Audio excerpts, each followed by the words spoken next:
Shadowy boss across desk drops termination news. The faceless superior watches, hands clasped in finality. He reels in disbelief, sure he misheard. Boss explains company's failure is now his sole responsibility. Shock and anger overwhelmed him, he froze. He grips a controller, clicking at a stubborn enemy. Jobless, he spends his days lost in an MMORPG. He admits this grind just escapes his grim reality. He grinds levels to escape his real-world anxiety. He finally maxed out his character's stats. In a game built for teamwork, he chose to go solo. He picked the game's most unconventional, ridiculed class. They called this class worthless trash, ideal for solo play. A strange prompt offered the Sage class. Unsure if implemented, he accepted the change. His new class shattered the game, maxing all stats. The Sage class let him use any skill or magic. He landed a devastating crit. Newfound power overwhelms foes. Alone, he faced a raid boss, relishing the challenge. The dragon's insane healing negated his damage. His critical hit landed with massive force, but his power overwhelmed the beast's healing. The interface shattered, signaling his reincarnation. His avatar screamed as the virtual world dissolved. A blinding, chaotic storm of light and data engulfed him. He awoke to blurry figures, rousing him. Groggy, he barely regained consciousness. He shot awake, shocked by his surroundings. A guard tells the king the summoning worked. A stunning silver knight gave him a warm welcome. He stared in shock, the word hero echoing in his mind. He landed on the floor of a massive throne room. Sword hero Fabris promised he was safe. He asked, confused, if they were heroes too. Stage shield hero Cat Hash warned him acceptance takes time. The stoic, blindfolded warrior agreed, don't push yourself.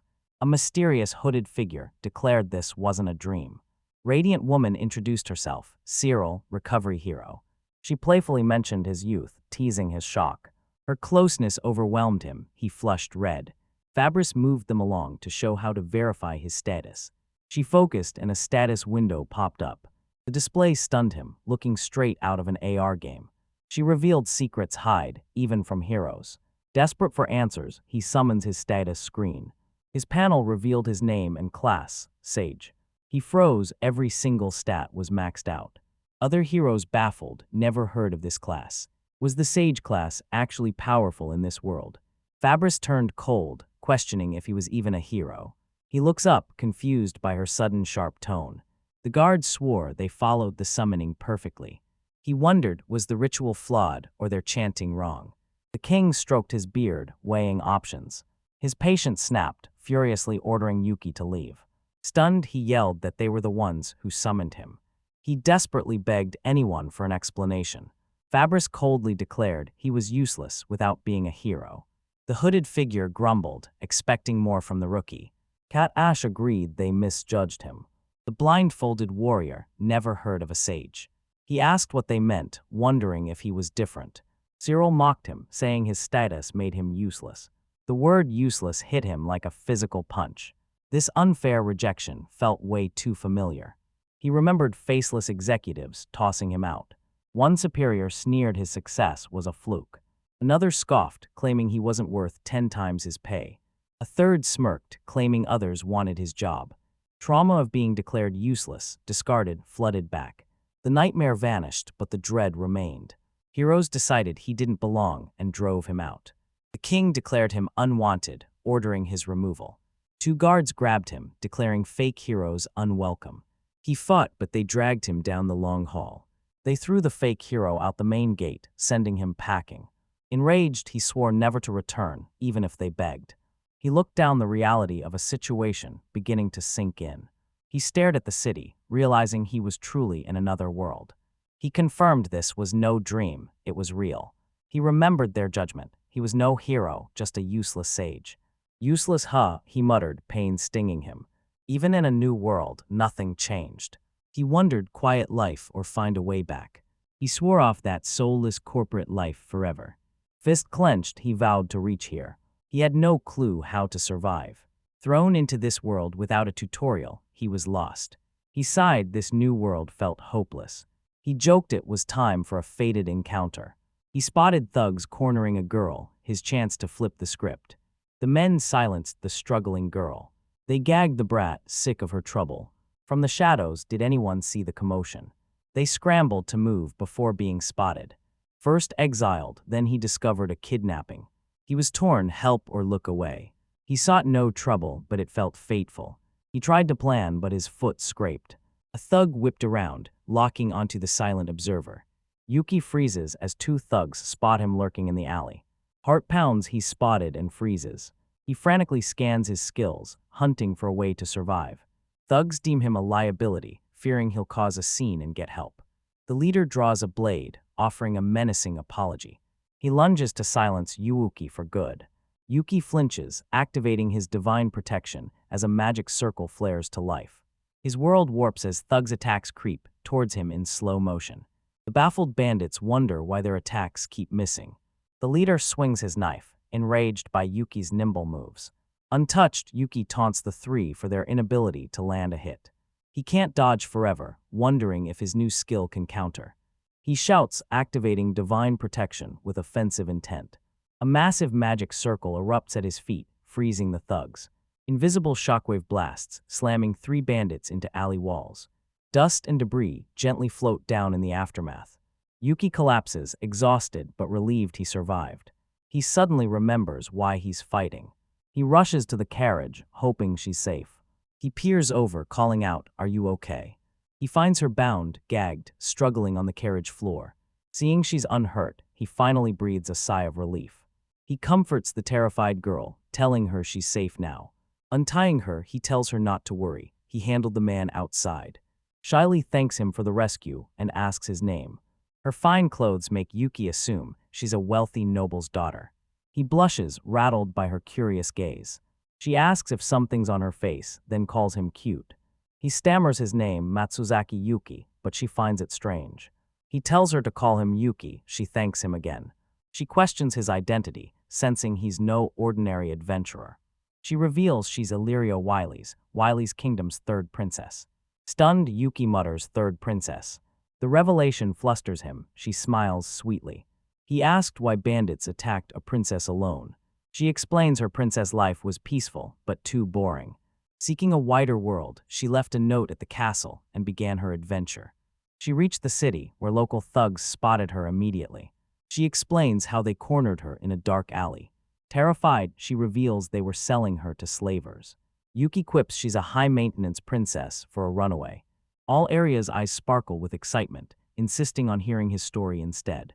She lines in close, begging to know his story. Yuki blushes at her proximity, yet grudgingly tells his tale. He explains his bizarre tale: corporate slave, reincarnated, labeled sage, then fired. Yria listens with a beaming smile, question marks floating around her. He asks her to return to the Empire, but she refuses. She's certain everything will be fine, trusting Yuki to save her if trouble strikes. Yuki protests he has his own problems to deal with.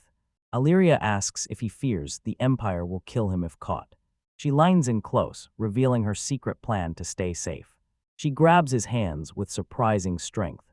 Smiling, she says they just need to make it a done deal. Yuki leaps back, flustered, asking if she gets it. He panics, assuming she'll force her father to approve.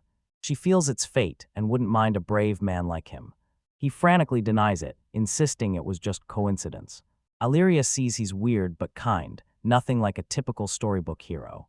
Yuki flusters, thinking she's too forward for someone she just met. She jokes he looks 15. Yuki's comment stuns her. She only manages a confused huh. He stares at his hands, wondering if reincarnation de-aged him. He shakes his head, refusing her crazy plan. Yria, downcast, laments thinking she'd finally found a strong companion. Yuki freezes, stunned by her genuine disappointment. He insists he's a solo player, she's just following him on her own. Yria beams and hugs him, vowing to join him anyway. Her stomach growls, interrupting her triumphant declaration. Shocked, they stare as her stomach growls again. She laughs, relief making her hungry, and Yuki's hungry too. Yuki offers dinner to discuss their future, her treat as thanks. Elsewhere in the throne room, a guard tells the king Princess Yria abducted. Guard reports an unknown man defeated their hired bandits. The king's face darkens, wondering who this man is. He explodes, calling the report impossible, foolish. Terrified, the guard vows to redouble the search. The king clutches his head, groaning as his plans crumble. He recalls using his daughter as a hostage against the wireless empire. If she returns, the empire will uncover his plot. He fears failure will make him weak, inviting nations to ally against him. The king grits his teeth as his political gamble spirals into chaos. A wooden mug sign hangs outside the busy tavern. Inside, Yria happily eats, amazed even commoners' food tastes good. Yuki, his cheeks full, thinks their money's running out. He needs work. Yria cheerfully suggests he adventure, surprising him. He doubts his skills, but she reminds him he crushed those bandits. Patrons mention an exam is required to be an adventurer. Yuki thinks an exam will test his strength. Yria's hyped, planning to hit the Adventurers Guild at dawn. He eyes her ID, questioning the fake name. She smiles, using an alias to hide her true identity. A crash outside interrupts their meal as a man screams fire. Yuki and Yria whip toward the commotion, wondering what's wrong. They follow the crowd rushing from the tavern to investigate. They see a massive fire, flames lick the evening sky. The panicked crowd fears the fire will spread to nearby buildings. Yria stands by Yuki, noticing the fire erupt. An old man fights to reach the inferno, held back. The old man wails his grandson ran back inside. Onlookers scream it's hopeless, the fire is too deadly to approach. The old man collapses in despair, begging anyone to save his grandson. Concerned, Yria pleads Yuki to help the man. Yuki eyes the raging inferno, wondering if his new skills can stop it. He recalls his abilities, focusing on climate manipulation's uses. Determined, he heads inside, betting his skills give him a fighting chance. He walks toward the blazing entrance. Yria calls his name, be safe. Inside the roaring building, Yuki steels himself against the suffocating flames. He shields his face from the searing heat, remarking on its power. He yells into the blaze, desperate for trapped survivors. Terrified, a boy screams from a corner, clutching a cat. Yuki finds the boy and asks if he's hurt. He's fine. Tearfully, the boy explains he ran back to save his cat, Tama. Yuki grabs the boy, realizing their only exit is blocked. He considers summoning rain, but opts for a faster, direct approach. Without hesitation, he triggers his climate manipulation skill. A massive magic circle erupts around them, dropping the temperature to absolute zero. Outside, the crowd watches in shock as the raging fire suddenly extinguishes. Yuki walks out of the frozen building with the boy, leaving the crowd stunned. Yria rushes over, relieved to find him and the child safe. With a radiant smile, she tells him he's amazing for his heroic feat. Hans spots his grandfather in the crowd and shouts for joy. They embrace, tearfully reuniting as relieved townspeople watch. Yuki and Yria watch the scene with warm, gentle smiles. The sage's power instantly snuffed out the fire, saving everyone. Grandpa comforts his sobbing grandson, telling him only his safety matters. Close call, Yuki's relieved they made it. The armory's owner introduces himself, thanking Yuki for his bravery. Yuki's relieved the boy's safe, humbly accepting the man's gratitude. The owner eyes his charge shop, suspecting gunpowder sparked the fire. Old man insists on a reward for his heroism, but Yuki declines. The owner insists he pick any item from the miraculously preserved shop as reward. In the shop, a vast array of surviving weapons surrounds them. He wonders if sages need specific weapons, or if he can use anything. He realizes even if he equips them, he lacks the skill to wield them. Yria asks if he likes anything, but he can't decide. Yria tells him to trust his gut and pick the weapon that feels right. Stroking his beard, the armorer weighs the perfect weapon to recommend. Yuki turns and asks the owner directly for personal recommendations. The owner remembers a specific item and hunts through the back. He returns with an unusual greatsword, a unique offer for a unique individual. They stare in awe at the blade, its owner names Demon Sorberserk. With its magic gone, the legendary sword is now just a useless antique. Yuki geeks out over the sword's intricate design. He grips the hilt, searching for a way to restore its power. The sword erupts in light, stunning Yuki and Yria. A prompt appears, activating his automatic restoration skill. The skill restores the ancient sword, making it crackle with power. The owner says the sword chose its master for beyond time. Yuki makes his choice and claims the legendary demon Sorberserk. The boy and his cat wave goodbye, cheerfully thanking their hero. Exhausted from the chaos, Yuki suggests finding an inn. They find an inn with a rustic sign outside its door. Yria loves the room, surprised by its size and comfort. The room only has one bed and a sofa, a forced compromise. He offers her the bed, but she insists on the sofa. She calls this simple life, an adventure the castle could never offer. He doubts the sofa's comfort, but tells her she can choose freely. Night falls over the town. A crescent moon shines on the quiet timber town. Morning hits as the sun rises and birds chirp on the roof. Yuki sleeps soundly as the morning light filters in. Sleeping, he feels a soft, warm weight on his chest. He groggily wonders what feels softer and warmer than his pillow. He jolts awake to find his face buried in Illyria's chest. He's flustered to find Yria joined him in his bed. She murmurs his name as he frantically tries to wake her. He finally wakes her, and she groggily chirps a cheerful good morning. She demands why she's in his bed, then sits up and sheepishly apologizes. Sofa was uncomfortable, so she snuck in with him. He blasts her for recklessly trusting a complete stranger. She insists she's safe with him, but he's still flustered. He warns her many men would exploit her trust. She considers his words, promises to be careful. He asks if she's okay, but she just teases him playfully. She slyly warns she won't be fooled by strange men like him. He swears he'd never make a move, but she playfully calls his bluff.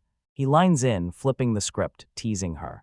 They lock eyes inches apart, both blushing hard. Yria declares if he's serious, she might accept him. Her unexpected acceptance leaves him shocked into silence. He panics and calls it a what-if, leaving her disappointed. Next day, they walk through the bustling capital. Two men in the crowd recognize Yuki, whispering as he passes. Townspeople stare and whisper, eyes tracking the mysterious young man. Yuki feels the crowd's constant stares, making her uneasy. Yria asks why they're watched, but Yuki corrects her, they're only staring at him. She asked why he got all the attention, but he claims he's the victim. He reminds her he was summoned from another world. He was mistaken for a hero, then thrown from the castle. Yria remembers the rumors. A new hero was just summoned to the kingdom. She connects the dots, asking if he's the summoned hero. She fears the story's out, but he fears for her safety if recognized. He considers his miraculous feat at the armory fire drew attention. He sighs, resigned to his unfortunate, complicated situation. He remembers the king and heroes banished him, unexplained. Yria asks if he's disappointed with the outcome. He realizes his useless class is actually pure luck. Yria turns to him seriously, saying she isn't disappointed. She exposes the hero's summoning was a front for the king's military greed. His arrival saved them both from a fate they never wanted. He weighs her words, seeing the truth. Yria's saving Yukim turned his exile into a blessing. She takes his hands, her touch encouraging. He stares, surprised by her sudden, heartfelt support. She loves his drive and vows to follow him anywhere. Her words make him deeply blush. He mutters a thanks as she cheers. They've reached the guild. Receptionist greets them, asks names for registration. Yuki confirms it's the place to join the guild. Matsuzaki Yuki introduces himself, stunning the guild girl. Her reaction prompts him to ask what's wrong. She nervously denies. To join, he must pass an exam, and he accepts instantly. Official reveals exam's 3 parts: magic, combat, final trial. First test, he puts his arm into a strange device. The receptionist measures his magic by squeezing his arm tight. Measurement starts, feeling exactly like a blood pressure test. Suddenly, the machine sparks and shudders under strain. The contraption blasts, shocking everyone. The receptionist frantically apologizes, swearing this is a first. Laughing nervously, she blames the gear and leads them to the next room. She reveals a floating crystal that reads magic through color. Yuki thinks this analog method feels just like a game. He presses his hand to the massive crystal's cool surface. Heat surges through him as the receptionist gasps, sensing something's wrong. Cracks instantly spiderweb the flawless crystal. He fears another explosion, but she confirms the color change works. Suddenly, the crystal shatters into 1,000 shards. Yuki and Yria scream, completely stunned by the twist. Receptionist explains crystal's 100,000 MP limit. He surpassed it. She tells him he easily cleared the 20,000 MP requirement. Yria points out yesterday's test scored 10,000 MP.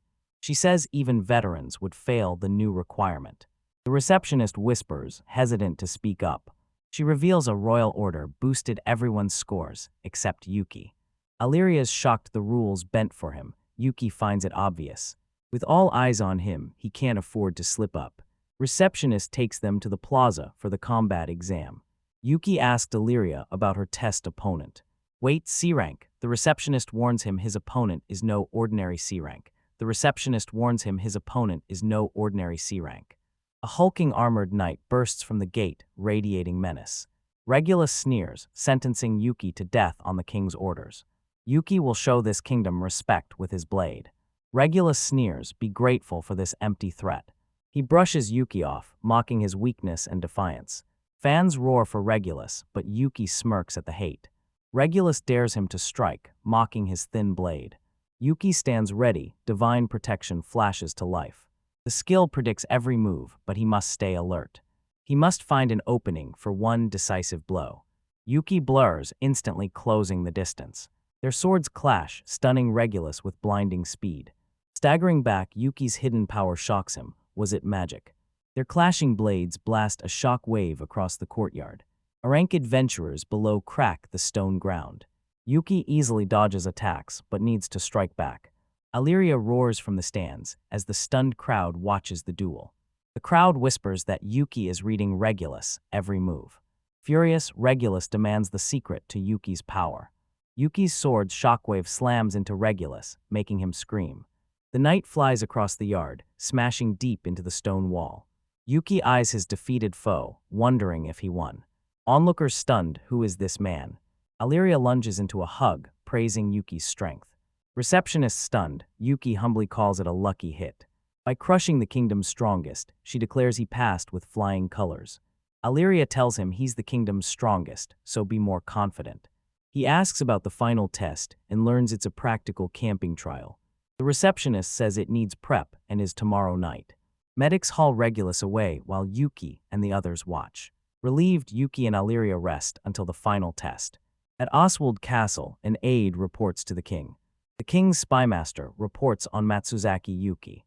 He reports Yuki beat Regulus, enraging the king. Spymaster concedes Yuki's power exceeded expectations. The king refuses, furious this town even exists. He demands a plan to kill the boy without ruining his name. The spymaster sends the royal assassination squad into the final exam. Deaths are common in this test, making an accident easy to fake. The king calls the staged assassination a genius plan. He hands the operation to his spymaster, demanding discretion. The king cedes with cold fury, finalizing his dark plan. He vows to kill the fake hero this time. Yria relaxes in the inn's hot bath, refreshed. Shim says a hot bath will recharge them for the final test. A closed wooden door guards their private room. Yuki sits back, realizing his sage class is actually broken. He knows he's strong enough for adventuring. He summons his holographic menu to check his skills. He's shocked to see barrier magic. When did he learn this? Intrigued, he tests barrier magic. He sits confused as the spell shows no visible effect. Yria steps out refreshed and offers Yuki the tub. She walks to him, offers to wash his back to relax him. She steps forward, eyes widening in total shock. She slams face first into an unseen obstacle. She sits dazed on the floor as Yuki asks if she's okay. Rubbing her head, she groans she hit an invisible wall.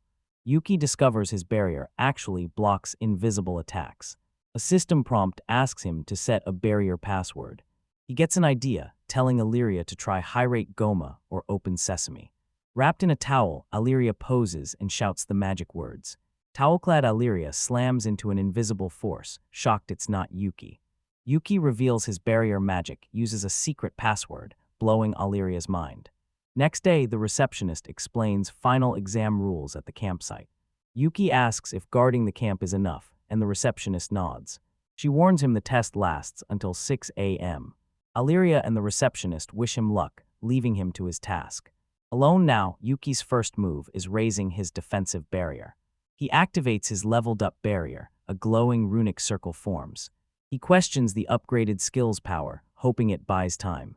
By the fire, he processes the surreal reality of solo camping in this new world. Ominous shadows stretch across the dark night forest. Robed assassins report targets surrounded, ready to proceed. One man hesitates, seeing their target is just a kid. The leader scoffs at his pity. The boy is a traitor to the kingdom. He suspects this boy caused the hero summoning failure. A subordinate doubts the kid, but the leader warns he's no ordinary enemy. The leader warns his men to stay sharp. This opponent is dangerous. He orders the assault, no attacker in sight. A subordinate shouts emergency, and the leader asks if they've been spotted. The assassin stammers, speechless, urges his leader to see. An assassin hurls a lethal dagger at the camp with blinding speed. The dagger clangs off an invisible hexagonal barrier, sparking. The assassins freeze as their leader recognizes the legendary lost barrier magic. The deflected dagger hits the brush as the leader demands answers for what just happened. The leader realizes if it's barrier magic, swords and magic are useless. His eyes sharpen. The king's order is final. Failure isn't an option. He orders his men to win at any cost, forcing a subordinate to question the command. Leader confirms ordering the magic weapon prepared, sure the king approves. They wheel out a massive cannon. A grunt fears overkill, but the leader disagrees. Men confirm weapon ready. Leader signals go. The leader yells for his men to brace for impact. With a final roaring command, the cannon blasts destructive energy. Swirling black smoke and chaos erupt from the massive explosion.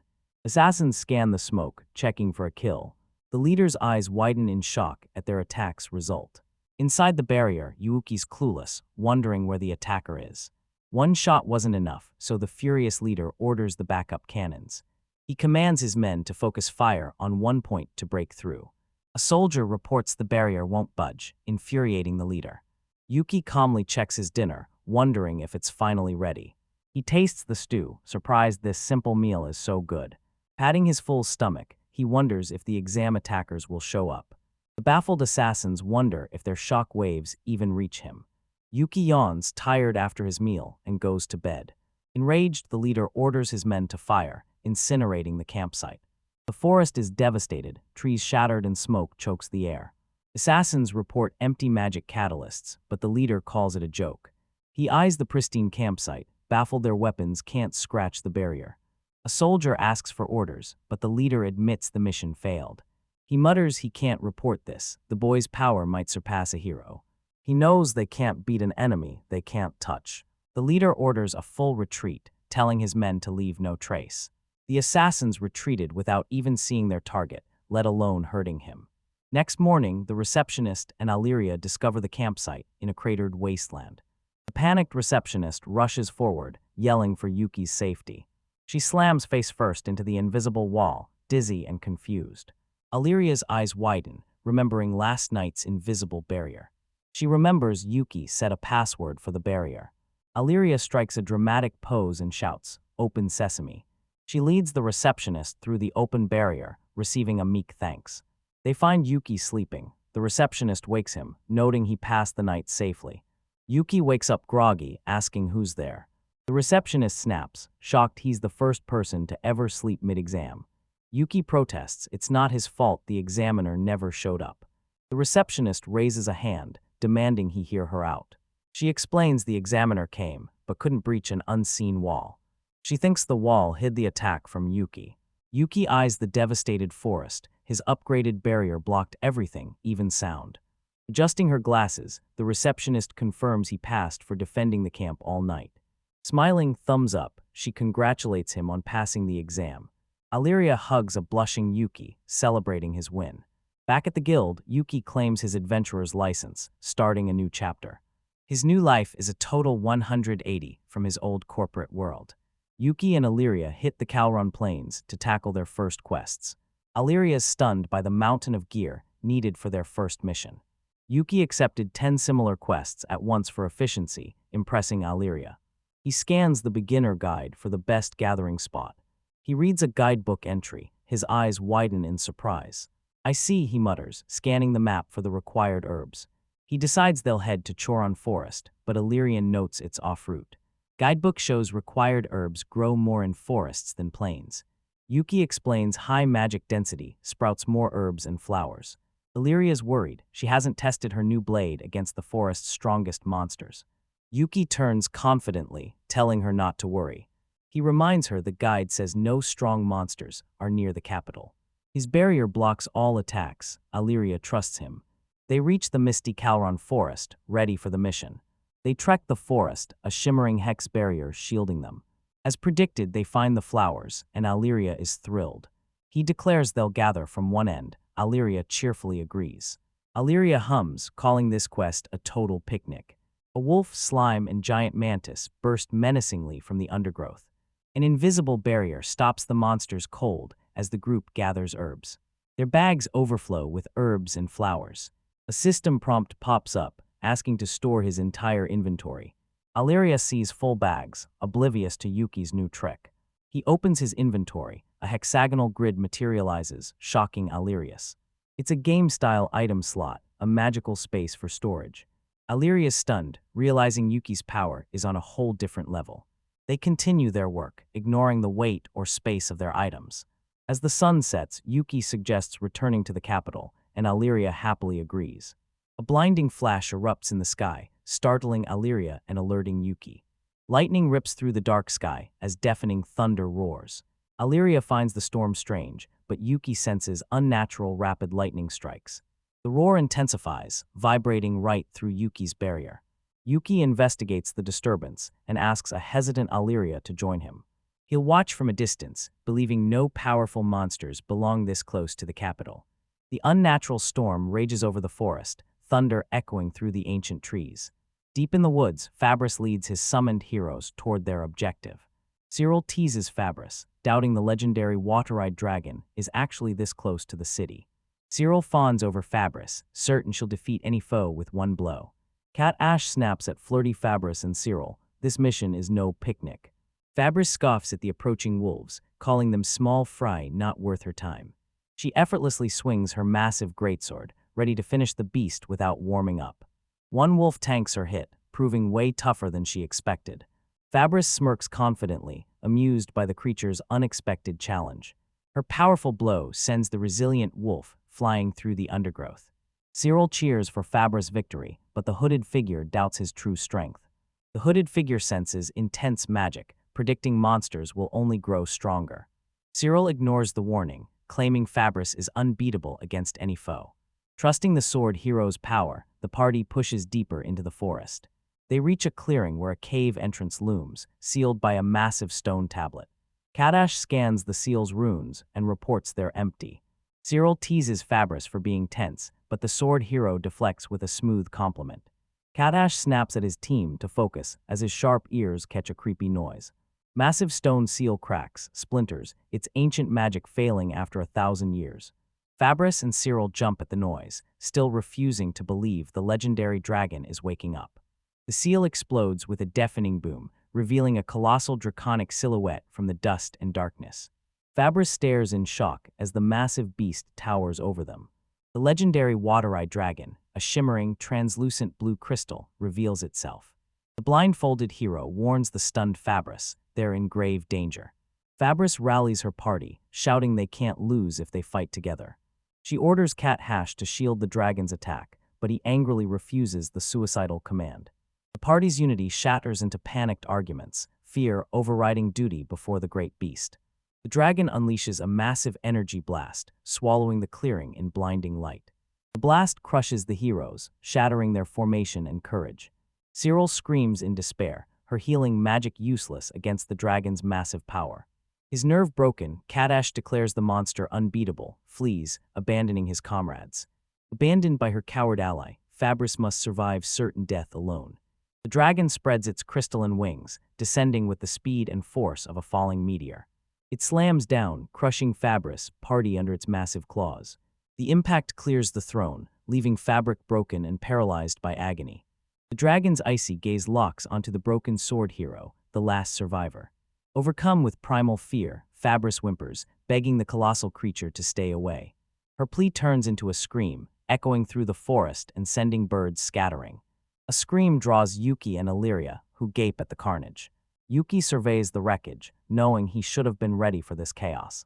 They find the broken heroes scattered in the rubble like discarded dolls. The terrifying water-eyed dragon looms over the ruins, its crystal body shimmering. Fabris spots them, begs for help, but Yuki's unfazed by the hero's plight. The dragon turns, locking its gaze on the two newcomers invading its domain. It unleashes another devastating breath, a pure energy beam that blasts Yuki and Yria. Yuki yells Yria get back, raises his demon sword to block the blast. He braces against the force, his dark blade glowing as it absorbs the energy. The dragon stops its attack, lowering its head to Yuki with strange respect. Bewildered Yuki confirms he's the sage, leaving him and Yria wondering what's happening. It's the water-eyed dragon, sealed away for 1,000 years to heal. The colossal dragon suddenly enveloped in thick, swirling white smoke, its form obscured. With a poof and sparkles, it shrinks into a tiny form. The tiny dragon brags that despite its size, its power is still maxed out. Fully transformed, the dragon looks at Yuki, ready to address its master. It apologizes for attacking his companion. Yuki dismisses it, Yria is unharmed. The dragon clarifies his apology isn't for Yria, but for the heroes he defeated. Fabris and Cyril sit up, staring in terror at the tiny creature that easily defeated them. Yuki glares at the disgraced heroes, coldly declaring he's no friend of theirs. Terrified, Fabris begs a tiny, powerful dragon for mercy, promising anything. Seizing her chance, she offers Yuki the hero party's lead to win him over. Yuki rejects her, his voice sharp as he reminds her of the cruel words she used to cast him out. Fabris recoils in shock, face paling as her callous judgment floods back. A flashback shows the heroes in the throne room, heartlessly kicking out the useless sage. Furious, Yuki demands they take back their lies and apologize for their cruelty. Faber stammers excuses, needing the king's permission to agree to his terms. Yuki gives an ultimatum: apologize or die right now. The little dragon's menacing growl forces terrified Fabris to agree to its demands. Yuki reflects on his wild life after taming a dragon and humbling those arrogant heroes. The chaotic encounter ends as the scene transitions to the next morning. Yuki and Yria return to the capital's Adventurers Guild. At the desk, Yuki hands the guild girl his quest loot. The receptionist is confused. Yuki has no items for quest turn-ins. She checks his guild card to verify his identity and quest. She reads the card and instantly recognizes the legendary Matsuzaki Yuki and his companion Yria. The receptionist gushes over his godlike power and looks, making Yuki blush. Quest done, she announces their D-rank promotion. Hearing about handmade items, the smitten receptionist begs Yuki to make her one too. She turns red, realizing she overstepped and frantically apologizing for being unprofessional. Yuki agrees to her request for another time, leaving the receptionist giddy with excitement. Outside the guild, Yuki sighs in relief that his partner's dragon secret stayed hidden. Koron Mountain awaits their first official monster subjugation request. As they face ferocious wolves, Yuki reassures a nervous Yria they'll be fine with him. He warns her, despite their power, she can't drop her guard in the fight. A system prompt flashes before Yuki. He just unlocked a new skill, Demon Eye. Curious, he activates the new skill against an advancing wolf. The skill exposes the wolf's name, level, and abilities, the ultimate appraisal tool. With this new info, he warns Yria of the creature's Flame Fang attack. Yuki blurs with speed, his demons aflash as he slices the first lunging wolf. Yelling, he leaps into the heart of the swirling wolf pack, his blade flashing. Yria watches him fight, sword ready, her face set with nervous determination. A snarling wolf breaks from the pack, fangs bared, and lunges at her. They fight in deadly sync, defending each other against the swarming pack. After the battle, Yuki praises their teamwork as Illyrian sees her grow confident with her new sword. Yuki and Sui scout the forest, but Sui finds the monsters weak. Yuki spots something in the distance. Yria spots it too and yells for Yuki to help. They find a trapped elf, and Yuki vows rescue.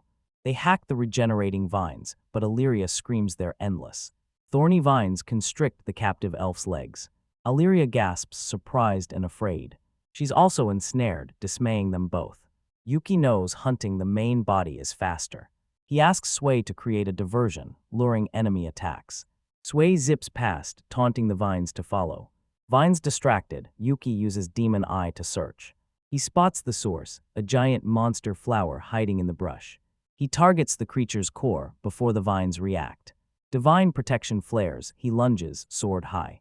His blade pierces the man-eater's center, a sickening squelch. The vines go limp, leaving the elf stunned. Freed, the girls collapsed. Yria noted it was close. Elf girl looks up at rescuers, thanking them. She's a Naniel, an elven village warrior. Model thought Anna asks their names, and Yuki introduces himself in Yria.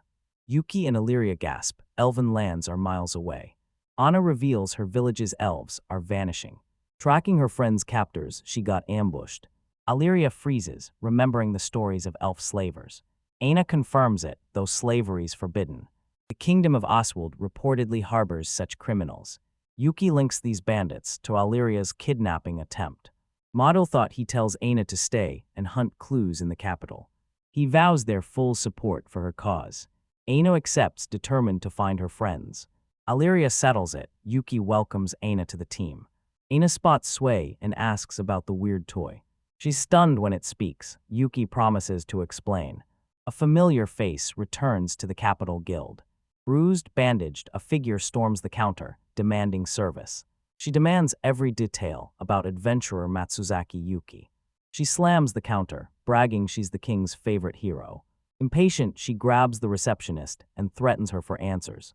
She screams she has no time for the guild's pointless rules. Regulus blocks her strike, demanding to know what she's doing. He tells the sword hero she's shockingly rude. Fabris glares, declaring her actions none of his business. Across town, Regulus's men report the king's investigation.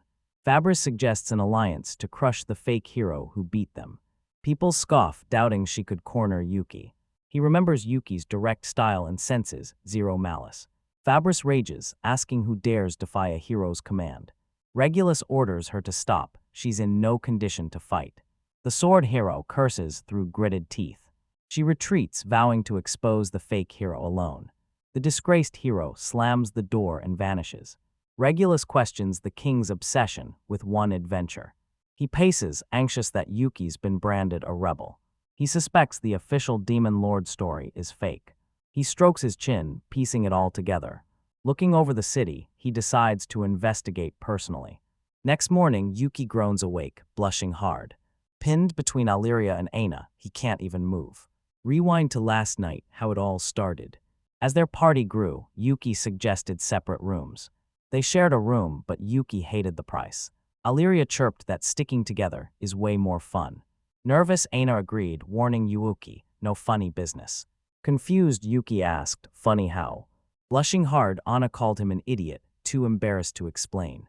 The four chibis say they're good nights. The moon pierces the dark, cloudy sky. Yria creeps over and sits on Yuki's bed.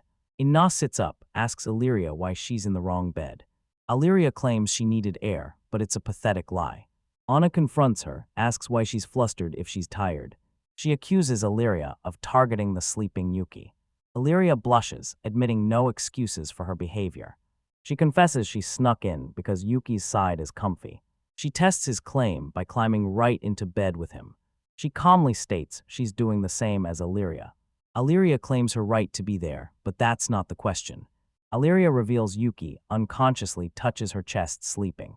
She boasts he's a breast connoisseur and chooses her over Anna.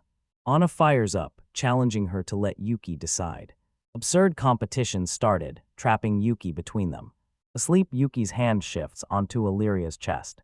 He wakes, familiar feeling. Yria snuck in again. He feels Anna beside him, wondering why she's there. He finds Sway sleeping stomach down, pinning him. Pinned between two women, he winds his ultimate power fails. Unable to move, he stops fighting to escape. He heads back to sleep, pretending nothing happened. Morning breaks as birds chirp over the inn. Sunlight fills the room. Yuki stirs awake. Aina and Yria smile, saying good morning. They demand he quit playing dumb and judge the match. Flustered, Yuki shouts he can't say which felt better. The girls lean in, asking if he really thinks that's enough. They argue, each insisting Yuki will choose her. Pinned against the bedpost, Yuki screams to stop dragging him in. The party hits the mountains to test Aina's skills. Anna draws her bow like a seasoned warrior. Yuki says elves are as skilled with bows as legends claim. Anna narrows her eyes, unleashing a spirit-infused arrow. 3 flaming spectral skulls erupt from the shot, streaking at targets. Yuki praises her skill, says she'd ace the guild exam. Yria marvels. Aina modestly credits village training. Hunting is too slow, so Yuki needs a way to lure the monsters together. Sway offers help, resonating with monsters to attract them. The little dragon focuses, summoning every nearby creature. Sway's summons unleash massive fire wisps and salamanders. Yuki rallies his squad to test their strength against the army. He charges, strikes a wisp, shocked by his power. Sway boasts, revealing his new elemental power. The little dragon unleashes a new skill, granting its master water powers. Sway's happy, water attacks double damage fire monsters. Yuki's stunned, he can now crush them with a single shockwave. Anna joins the fight, aiming her bow at the airborne wisps. Her arrows fly true, shattering the flaming skulls with perfect precision. Yuki stands ready as the monster horde swarms. He carves through the creatures with a water-infused strike. He and Aina fight in sync, landing fluid and deadly strikes. Yria watches in awe, sensing her companion's immense power. Snarling salamanders break from the fight, charge her. With a roar, she slams her blade into the beast. Surrounded instantly, the massive monster horde overwhelms her. Stealing her resolve, she'll take them out one by one. The battlefield's a storm. Yuki and Aina dominate. Sunset falls and the brutal battle finally ends. Aina's out of arrows, so Yuki retreats to the capital. He thinks at this rate, Aina's rank will climb.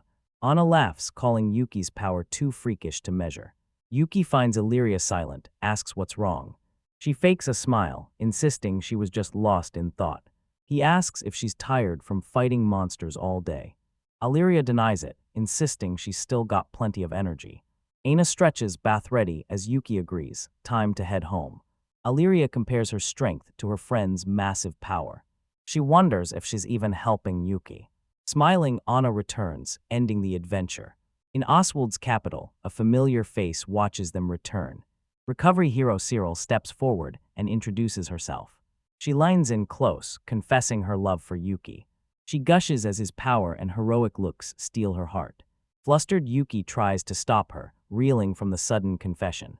Cyril questions his hesitation as she pours her heart out. Her face darkens, asking why he'd reject the world's #1 beauty. Yuki, Yria, and Anna are stunned by our narcissistic claims. Cyril rants poetically about her divine beauty and power. She finishes her speech, calling her beauty a sin from the gods. Yuki bluntly says he doesn't get it and has no interest in her. Anna and Yria agree Cyril's weird and decide to bail. Yuki slams her for loving authority and thinking everyone's just like her. Cyril's stunned he dare call her an idiot. Yuki snaps, telling her to mind her business or get out. She grabs her head in despair, crushed by how he humiliated her. She rages, does he prefer the plain blonde, flat-chested elf over her? Her vicious insults leave Anna and Yria reeling.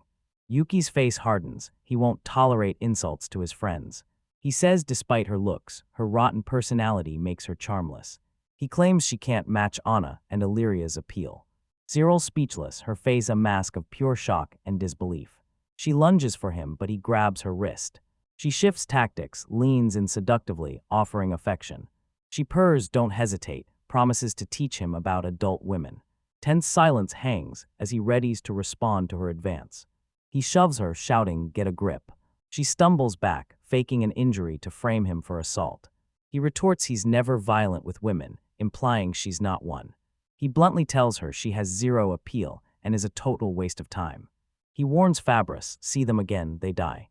He tells companions they're leaving, Cyril defeated. Heading back, Yuki spots a dazed Yria and asks what she's doing. She brushes it off, so he drops it.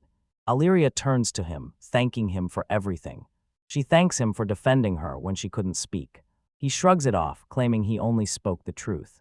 Yuki warns friends not to take that woman seriously. He notices again that Yria's mood seems strange.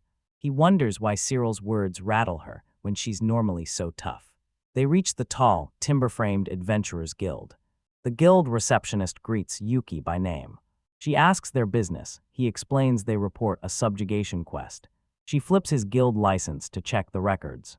The feature shocks him. It's the peak of magic tech. The receptionist shrieks, 100 kills is impossible.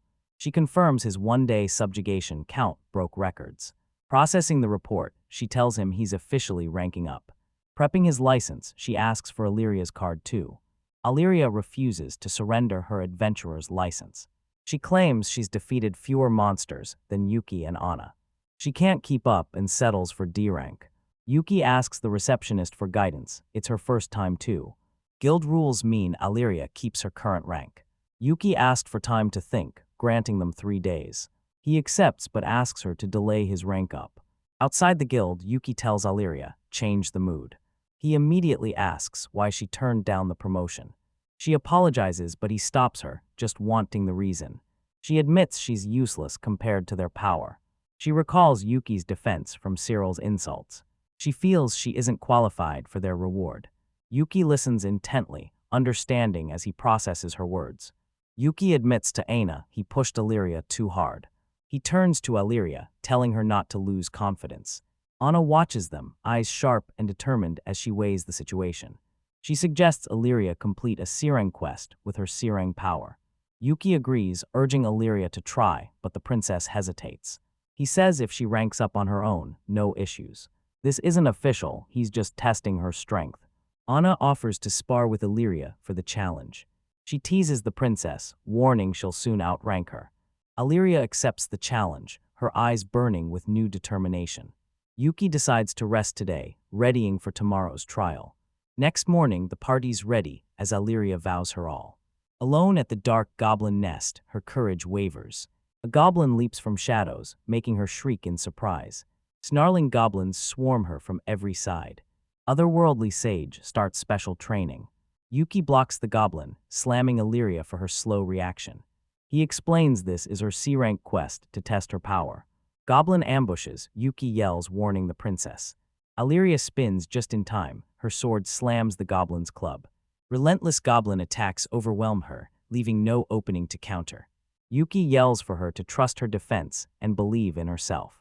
Two more goblins leap from above, weapons poised to strike. She parries their blows, but their combined might pushes her back. Yuki warns that playing defense will get her cornered and crushed. He yells at her to attack them first.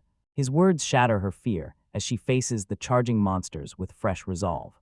Her powerful slash cuts down two goblins in one motion. Yuki praises her, telling her to hold onto that feeling. She nods. He thinks Yria was never weak. He recalls her courage, traveling to the capital alone. He realizes her enemy isn't goblins, it's her self-doubt. He watches confidently, sure she'll win once she unlocks her strength. She moves faster, efficiently cutting down another goblin. Seeing her progress, Yuki calls a break. He asks how her new sword feels. She calls it excellent. Flashback to the armorer, who recommended Yria's sword. Energized, Yria demands they push deeper into the cave. Yuki triggers his demon eye, but holds back for now. Status screen reveals Yria's level 18, growing fast. He knows she can't handle all those goblins at once. He realizes this secret C-rank quest needs a full party. They spot a vast cavern, the goblin nest's heart. Huge armored goblins emerge, led by a powerful goblin sage. Yuki knows this fight is tough, but winning boosts her confidence.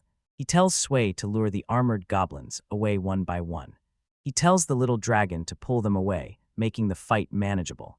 Sui playfully beckons an armored goblin, grabbing its attention. The dragon zips away, baiting a powerful goblin from the fight. Yria struggles, parrying armored goblin club strikes. A monster spots an opening and strikes for the kill. Her powerful counter slays the goblin before it strikes. She calls for the next challenger, ready to fight. She's a steel whirlwind, battling many armored goblins. Her final strike can't stop the last armored warrior. A notification pops up, offering her body enhancement. She accepts, magic engulfs her as new power surges. Yuki watches, pleased Yria now uses skills. Another armored goblin lunges, with a crushing overhead blow. She raises her sword, bracing for the impact. The strike is weak, and she knows she'll win easily. She masters the flow of battle against goblins. She shreds the reinforcements swarming her. She cleared the entire goblin nest alone. She asks Yuki if the goblins are gone. He confirms the nest is clear. He reveals the truth. This quest was C-rank for a party. She realizes clearing it alone proves her strength surpasses C-rank. He asks if she'll still refuse the rank up now. Smiling confidently, she thanks Yuki, crediting him for her win. Yuki and a dozing Sui watch her, pleased by her new confidence. Spirits restored, Yuki heads back to town. Fading from the caves, they return to the capital's adventurer guild. At reception, Yria announces she's confident again. The receptionist asks for details, and Yuki reveals Yria soloed the goblin nest. Stunned, the receptionist asks him to repeat it. Yuki calmly reports the C-rank goblin quest complete. The receptionist denies any quest on the board. She finds a misplaced slip, confirming goblin subjugation. She begs for forgiveness after the staff lost the request. She mutters she must warn the boss about the error. Her eyes widen in shock at the slip's fine print. She shrieks it's no C rank, but a B rank party quest. Yuki and Yria reel at the reveal. The receptionist grabs the princess, demanding how she pulled off the impossible. Yukim realizes Yria's even stronger than the heroes.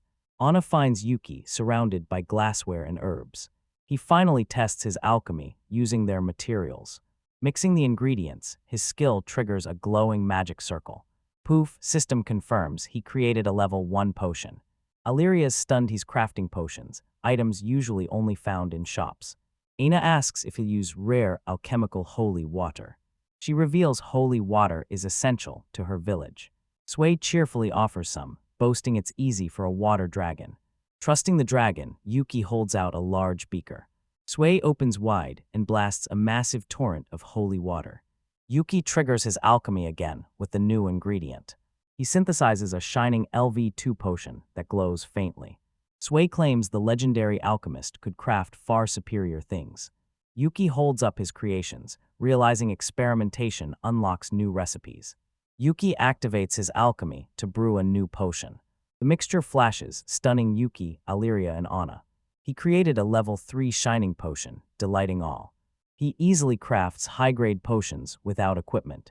Yria has a genius idea. Yuki can make a fortune as a merchant. Yuki agrees wholesaling potions to merchants is a smart move. He dreams of luxury, brewing potions while others sell them. Anna says traveling merchants sell her village's famous medicines. Yria mentions an elven immortality elixir, shocking Yuki. Yria explains this legendary elixir makes their village a target. Yuki doubts he'll make it, but Sui remembers an alchemist who succeeded. Yuki laughs, realizing Sui mentioned an ancient myth. Capital Knight regulars shout at thugs to stop. He finds them dragging a terrified, chained elf girl through an alley. Slavers corner her, telling her nowhere to run.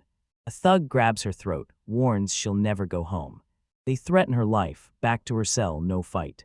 Regulus appears, demanding what they're doing to the girl. Slavers recognize Regulus, annoyed he's messing with their trade. The leader claims a powerful figure ordered him to retrieve the elf. Regulus realizes these are the suspicious guys from the rumors. He demands their boss, but they mockingly challenge him. Regulus accepts, ready to beat the truth out of him. The slavers sneer, bring it on, ready to fight. They lunge at him, vowing he'll regret getting in their way. They swarm Regulus, mocking the kingdom's strongest adventurer. Melee rages in the dark alley. A slaver spots an opening, moves to stab Regulus in the back. The commotion draws a crowd. Slavers worry guards will be called. Cursing luck, they retreat, vowing the fight isn't over. Regulus comforts the wounded elf, promising help as she thanks him. She screams that her friends are trapped in the castle dungeon. With her last strength, she asks one final favor. She hands him a glowing stone, pleading, deliver to her village. Danger is coming, and she has to warn them now. Regulus stunned, grasping the horror of her words. Regulus speechless, grasping her words' horror. He wonders what the king plans and Yuki's role. Inside Oswald Castle, a guard delivers shocking news to the king. Guard confirms Regulus defeated captors, freeing the elf. The king fumes, his men failed to capture one elf. Furious, he orders the guard to restart the bandits' elf hunt. Guard leaves the king alone in his study to plot his next move. A shadow appears, chuckling at the struggling king. King explains he must use bandits for dirty work to protect his soldiers. The entity demands his promise, and the king vows to keep it. The entity demands more elven magic for its ultimate goal. It's using magic to unseal a powerful ancient dragon. The entity asks the king's desires, branding him greedy. The king reveals he's, after the elves, legendary immortality elixir. Entity offers aid if king proves loyal to demons. It grins menacingly, warning the king his time is up. King watches it vanish, muttering he must hasten plans. Aina sees Regulus and the fake heroes as an obstacle. On Koron Plains, Anna orders Yria to attack the red ogre, distracting it. Aina dodges the ogre's attack, grabbing its full attention. Eyes gleaming, Yria tells Anna she's taking over. She lunges, her flashing blade slashing the massive beast. She declares its wounded arm can't swing its great club. The ogre bellows as Yria readies her next strike. She announces her target, its left arm, then attacks again. Dodging a swing, she plunges her blade into the ogre's side. Yuki cheers, shouting for her to show Aina the results of her training. Yria yells yes, activating her body enhancement. Empowered, she soars for a devastating finishing blow. Her blade cleaves the ogre's skull in two. Anna praises her skill. Yria triumphs over the monster. Anna boasts, Yria shyly credits Yuki. Yuki soloed a monster, meant for an entire squad. Fabris and Cyril arrive, and Fabris vows to crush the traitor Yuki. Yuki, bored, demands what they want this time. Fabris accuses him of kidnapping Wireless Empire Princess Yria. The accusation shocks Yuki and Yria. Yria snaps she wasn't kidnapped, almost sold to the kingdom. Yuki questions Fabris's persistence, since the princess herself denies it. Fabris boasts the king will forgive him for returning the princess. Amused, Yuki challenges them to take Yria by force. He warns he's not responsible if Yria resists. Yria gets the plan, her confidence peaking. Yuki smiles, tells the heroes one more thing to know. He calmly signals them through Yria. He points to the ogre, revealing Yria killed it solo. Fabris and Cyril are stunned, can't believe the impossible story.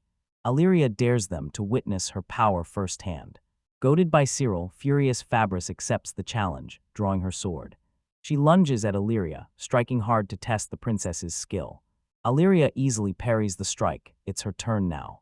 Fabris is stunned by Yria's power, dismissing it as a fluke. Anna watches, stunned as Yria parries every strike. Fabris flails desperate blows, Yria easily blocks them. Cyril's impatient, Fabris can't keep up with the princess. Yria preps her finisher to end the duel. She triggers her enhancement, body glowing with power. She strikes Fabris' blade, shattering his stance. With a final blow, she disarms Fabris, her sword hitting the dirt. Yria stands victorious, asking the hero if she wants more. Fabris panics, hands up, shouting, "I surrender." Chibai Yuki pops into view to speak with defeated Fabris. He challenges her on his honor now, but she's speechless. Fabris claims Yuki can't kill her, or he'd be a criminal. Fabris and Cyril laugh, claiming victory despite losing, confusing Yuki. Yuki grabs Fabris's armor, shouting she's dead wrong. Sword Hero stares in shock, muttering a curse. She reluctantly agrees to his terms, but Yuki sees through her words. He reminds her she framed him for kidnapping Princess Yria. Hooking her chest, he demands she confess to the crowd. She protests it'd shatter the king's authority and their credibility. Yuki confirms the truth, offering a choice, social ruin or literal death. Let's try. Yuki confirms the truth, forcing a choice between social ruin or death. Final choice. Friends watch, he orders the defeated hero to choose. Anna and Yria spot red smoke rising in the distance. Cyril spots smoke, and Fabris recognizes the emergency flares. Fabris looks up horrified, red means gravest danger. Her cruel, manic grin spreads, pinpointing my chaos. She reveals the red flare, signals a demon invasion. She says demons can wipe out entire nations. She mocks, will demons or his actions destroy the kingdom? She and Cyril flee, warn Yuki to stay alive. Anna and Yria turn to Yuki, fearing the city is doomed. Yuki remembers innocent townspeople, vowing to protect them. He can't abandon the capital, only one path remains. He rallies his companions, demanding they rush to the city. Winged demons swarm the capital's streets. A citizen screams that demons have invaded, telling everyone to run. A demon spear guts the fleeing man. The knight yells for an old man to flee, who thanks him as he runs. Regulus is overwhelmed by an endless tide of winged demons. Yuki and party arrive, check on him, and pledge support. Regulus stares up at his saviors, stunned and relieved. Yuki's powerful slash fells a demonic invader. Yria and Anna dive in, fighting with lethal grace. With the area clear, Yuki asks Regulus what's up with the city. Back to back, the girls fight an endless monster horde. Regulus warns demons are constantly summoning reinforcements. Yuki observes demons flying toward the castle. King's the target. Regulus asks if Yuki fights alone. Yuki refuses to let the whole nation die for the king. Regulus stares, his view of the sage shifting. He apologizes to Yuki, admitting he misjudged him. He remembers the duel, realizing Yuki's rage was righteous, not malicious. He reveals his investigation after their fight exposed terrible truths. King's corruption caused unjust taxes and rampant crime. King's corruption caused unjust taxes and rampant crime. Regulus turns to Anna, asking if she's from the elven village. He gives her a large, glowing stone in a silver clasp. Anna gasps, her eyes wide with instant recognition. She recognizes it as her people's sigil, given to Regulus by an elf he saved. The elf escaped the castle dungeon, leaving the others trapped inside. Her final message, great danger nears her village. Anna sees her friends trapped here and vows to save them. Yuki stops her, warning that charging into the chaos alone is reckless. Yuki dives for cover, telling her to stay calm and make a plan. Sui offers help. Yuki splits them into two groups. He sends Anna and Yria to the dungeon as he fights demons. Anna protests, eager to fight demons, but fears for her captive friends. Yuki orders them both to listen up. Secure the city first, but saving Anna's friends is urgent. Focus on one threat, and they'll be too late for the other. He orders Anna and Yria to rescue the elves from the dungeon. Anna doubts her strength, but Yuki highlights Yria's power. Now confident, Yria vows to be Anna's strength. Worried for Yuki, she warns him not to be reckless. Yuki smiles, legendary sage. Diamonds should be easy. Another wave hits. Regulus curses endless reinforcements. Yuki orders the girls to run, while he and Regulus stall the demon tide. Two men ready, Regulus roars, none shall pass. Two demons lunge at Regulus, spears poised to strike. Roaring, Regulus and Yuki slam into the charging monster. They fight back to back, buying time for the rescue. Sui transforms into a colossal crystal dragon. Screams in terror, Yuki calms him, the dragon's an ally. The great water-eye dragon's deafening roar shakes the earth. One breath attack vaporizes the demon horde. The dragon bows, offering Yuki a ride to the castle. Yuki boards, leaving Regulus to protect the city. Stunned, Regulus stammers, warning Yuki to be careful on his mission. The great dragon beats its powerful wings, launching skyward. Yuki stands firm, soaring toward the besieged castle. Regulus watches them go, leaving the kingdom's fate to Yuki. Final Polish approaching, the dragon asks its master if it should smash through. Yuki eyes the sturdy castle walls, wondering if they'll hold. The dragon smashes headfirst through the stone ramparts. It bursts into the throne room, terrifying the cowering king. The king and demon general gape at the sudden, violent intrusion. Yuki hits the floor, mocking the kingdom's rude welcome. The king's hand trembles, pointing at the banished outcast. He stammers Yuki's name. Shocked, the sage stands before him. Yuki faces the traitor king and his demon in the rubble. The demon general recognizes him as Sage Matsuzaki Yuki. He fires a massive fireball, declaring Yuki's head his prize. Yuki casually flicks his sword, batting the fireball aside. He lands perfectly, unscathed by the demon's magic. Demon general stunned, his spell nullified so easily. Yuki mocks the demons, asking if that weak hit is their best. He tells the demon using the king hostage was pointless. Stunned, the demon asks if Yuki's abandoning the king. Yuki makes it clear he's not here to help the corrupt king. He confronts the demon, demanding to know its purpose. The demon smirks, revealing Yuki as a sage. The ritual failed, summoning a sage instead of a hero. The king launched this invasion to punish them for summoning their greatest enemy. He mocks the heroes as pathetic weaklings who pose zero threat. A sage is a legendary being, a cataclysm appearing once in ages. King Selbel frantically denies knowing the sage. From the rubble, Jurek scoffs at royal greed. Demon's dagger at the king's throat. He slams the king for using demonic power. Yuki draws his sword, demanding the demon's explanation. Enraged, Jurek lunges, challenging the sage. Winged demons overrun the castle's dungeon. The creature kicks open a cell door. Two captive elves huddle terrified. Demons swarm helpless elves, shredding clothes. An elf screams for help. Arrows cut down the demons. Anna and Yria arrive to back them up. They dispatch demons, secure the area. Slavers had captured the elves. One reveals a dark oval brooch. He recognizes it instantly. It's his friend Maya's. Anna apologizes for not helping Maya sooner. She discovers King Selbel runs the elf-hunting slavers. They spot a dead magic device. The ELS confirm it drained their magic. Needed countless elves' power. Anna remembers Maya warned of village danger. Fearing the king, Yria plots a direct invasion. She screams a warning, danger is closing in. Anna spins, more demons burst in. Demon reinforcements swarm in, trapping them. Anna resolves to fight here, protecting others. Yria nods, betting everything on Yuki. Jur ignites a massive fireball in the throne room. Yuki calmly readies to deflect. He swats the fireball aside with his blade. Jurek's impressed, admitting the sage has real skill. Yuki wounded him without even trying. Demon reveals magic crystal to win. Yuki and Sui eye his next move. Jurek shatters the crystal, unleashing his true power.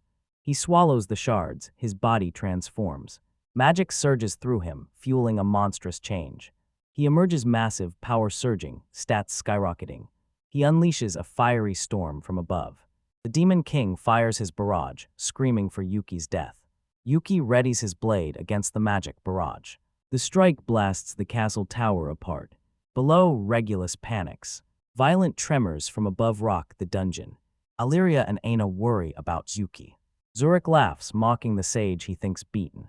Yuki stands untouched behind a hexagonal barrier. The demon's triumph twists into disbelief. He demands answers, unable to process the truth. Yuki explains his barrier magic kept him safe. Zurich's stunned sage wields lost ancient magic. Enraged, he'll shatter that impenetrable shield. He unleashes a swirling demonic vortex. Chaotic magic slams barrier, vanishing. Yuki smiles, asks why he stopped shield and scathe. Yuki claims his turn and lunges. He lands a powerful punch. Jurek roars, ineffective. The demon brags his enhanced body is invincible. Yuki knows basic strikes won't cut it. Sui, his dragon, eagerly helps. The little dragon inhales, ready to strike. It blasts a water jet at the demon. Stunned, Jurek calls the water move a cheap trick. Yuki confirms the fire demon's weakness, water. He asks Sui to enchant his sword. Water blade ready, Yuki confronts Jurek. He lunges, carving through the demon's guard. Zurich forces a heal, roaring he won't fall. Yuki keeps the pressure on with his enchanted blade. He unleashes his ultimate, divine protection. His empowered strike pierces the demon's chest. Sword flares, he declares it's over. Jurek faces his final challenge. He roars for Yuki, unleashes his power. Yuki's ultimate guts the demon. The blow unleashes a torrent of pure energy. Zurich gasps at the legendary sage's power. Body crumbling, the demon reels back. Yuki demands why the king sought demonic power. Zurich reveals the king feared death. Selbel hired slavers to capture elves. He sacrificed their magic to a dark entity for a cure. Daemons used the king's ambition to spark wars. The king was attacked, unaware of their purpose. Yuki asks about the goal, but Jurek just smirks. Daemon declares goal complete. Fading fast, he warns Yuki, never forget. Yuki realizes the nightmare is just beginning. Jurek dissolves, hailing the demon lord. King Selbel, relieved, thanks Yuki for the save. Relief shatters as a blade hits his neck. Yuki coldly snaps, he didn't come to save him. The king panics, finally sensing the sage's power. Yuki digs the blade in, exposing the king's ultimate sin. He exposes the king's atrocities against Yria and the elves. The king whimpers, facing reckoning. Yuki could kill him, but it's not his place. He warns the king, repent or face judgment. Regulus slays a demonic invader in the war-torn capital. Amid the carnage, he pauses, sensing the tide shift. He watches the sky as the last winged demons flee. He smiles, knowing Yuki succeeded. In the dungeons, Anna and Illyrian see demonic reinforcements halt. Weary, dirt-smudged citizens greet dawn. Sunrise hits the castle, ending the nightmare. Armored guards march disgraced King Selbel through the central plaza. Crowds whisper the king is crushed as a new chapter begins. Regulus faces the crowd, unveiling the truth of last night's attack. He points, accusing King Selbel of inviting the demons. Stunned disbelief shocks the citizens. Regulus reveals the king's secret pact with demons for immortality elixir. The demons attacked because the king broke their deal. The king insists he acted for the country's good. Regulus scoffs, mocking his dangerous gamble. The king foolishly saved the summoned heroes for the demons later. Yuki blasts the king for endangering the capital. Regulus lists the king's crimes, like unjust taxes. Crowd murmurs agreement, having suffered his corruption. A local warns the streets are now too dangerous to walk alone. Another remembers crippling taxes, supposedly funding war. Regulus blames the king for all their suffering. He outsourced policing to bandits, and Yria was kidnapped. Worse, he abducted elves, draining their magic for his ritual. Regulus asks the crowd how to right these wrongs. He sentences the king to death and asks for their consent. Crowd roars, demanding justice from regulars. King Selbel gasps, face a mask of terror. Citizen yells, "Don't trust the demon kingdom." Another cries, remembering the people's sacrifices. A man demands the king pay for treachery. The crowd's rage explodes, demanding the death penalty. King trembles in guard's grip, whimpering, "I don't want to die." Yuki stares down the broken man, calling this his retribution. He knows people would reach the same verdict without him. A shared look with Regulus confirms the decision. The king faces the guillotine. The executioner preps the blade. Head locked in the stock, the king screams, desperately defying death. The blade thuds, spraying blood. The crowd watches in stunned silence as the king is executed. Yuki and Regulus grimly watch the proceedings. Yria and Anna watch, faces filled with shock and sorrow. Disgraced heroes Fabris and Cyril watch, horrified from the crowd. The crown hits the dirt, ending his reign of terror. People wonder who rules now the throne's empty. Regulus names his savior, Yuki, the new king. Yria and Aina love the idea. Yuki awkwardly refuses. He doesn't want to be king. Stunned, the girls demand to know why he refused. He reveals a rightful heir already exists for the throne. He points to stunned Regulus, declaring him the people's trust. The crowd roars, knowing Regulus fought for them. Frequent protests show political incompetence, but you ignore it. Yuki winks promise to advise the new king. Moved by their trust, Regulus takes the crown. The crowd erupts, ready to follow their new leader. Regulus raises his hand as the crowd chants his name. Yuki's crew watches confetti rain on the new king. First, King Regulus banishes the former heroes. Fabris resists revenge as Cyril weeps for her darling. Banishment sends a powerful political message to nations. Yuki surveys the city, the crisis finally settled. Yria smiles, relieved the kingdom's chaos finally ended. Yuki's grim, his work's not done. He turns to Anna, asking about her home village. He remembers the demon's words, revealing elves' magic's true purpose. Anna remembers the warning, danger is heading for her home. She fears the demons already reached her people. Yuki declares he's off to the elven village now. Yria refuses to stay behind and joins the group. Aina sees the distance, but Yuki has a way. He reveals the ride. Sway flies them there instantly. Sway's massive dragon form stuns the crowd. Yuki apologizes for ditching Regulus to handle the fallout alone. He'll return to settle the score after his new quest. Regulus agrees, promising a celebratory drink for Yuki's return. With the party aboard, Sway orders the departure. Great dragon flies, hopeful citizens cheer below. It soars over the forest, straight for elven lands. Yuki loves the flight, while Yria's stunned by the view. Yria feels Anna clinging, trembling. Anna's terrified of the height, but Yria doesn't even flinch. Yria exclaims she's a bird. Yuki teases Aina, calling her fear cute and vulnerable. Flustered Anna demands he stop, amusing him. Yria hugs Yuki, sparking a rivalry with Anna. Nearing mountains, Yuki orders Sway to land. Yria asks why they aren't landing in the village. Yuki chooses stealth to protect the hostages. Magnificent dragon glides to ancient forest. Aina leads them through the woods to her secret hideout. They plunge into the dark elven forest. Yuki marvels Aina navigating the featureless woods. Forest spirits lead the elves along the path. A flock of birds burst from the trees. Yuki senses a shift, but the girls only notice the fresh air. His face hardens, he knows something's wrong. He senses a sinister shift in the forest. The girls remain oblivious. Yuki draws sword, warns something's coming. In a dense forest, Yuki slices the attacking monstrous spider. Anna senses a murderous aura from creatures around them. Yuki realizes the demon's rot already hit the elven lands. Yria agrees they have no time for these corrupted beasts. Surrounded by spiders, Yuki vows to break through. Yria charges, her blurring sword strikes monstrous arachnids. Renee provides cover, her arrows hitting with deadly precision. From shadows, a figure emerges, slaying a spider. The demoness is Carmilla, one of the 4 heavenly kings. Yuki taunts her, dismissing another subordinate, demanding her leader. Carmilla laughs, warning him not to underestimate her like Jurex. He orders her aside, there in a rush. She scoffs, then delivers a greeting they'll regret. Screaming, she unleashes a massive lightning blast. The attack explodes harmlessly on Yuki's barrier. He warns her half-hearted magic won't break his defenses.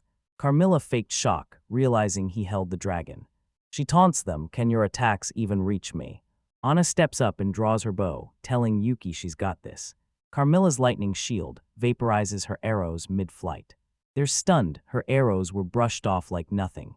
Yria charges forward, striking the demoness head-on. Carmilla sneers, calls the princess reckless, then counters. Lightning crackles from the demoness's hand. Yria screams in agony as lightning paralyses her body. The demoness grips the princess, mocking her foolish courage. She whispers this troubles even a legendary sage. Yuki blasts her for cowardly tactics, she calls it cunning. This captive is way more useful than Brutus Jurek. Furious, Yuki lunges, demanding the princess's release. Carmilla smirks, declaring the pleasantries over. She declares her prize for the next village. Yria screams his name as dark energy consumes them. Yuki and Aina shout their friend's name into empty air. Yuki clenches his fist, cursing his weakness. Aina reassures him, insisting he shouldn't blame himself for being blindsided. She reassures him, certain they won't hurt a hostage.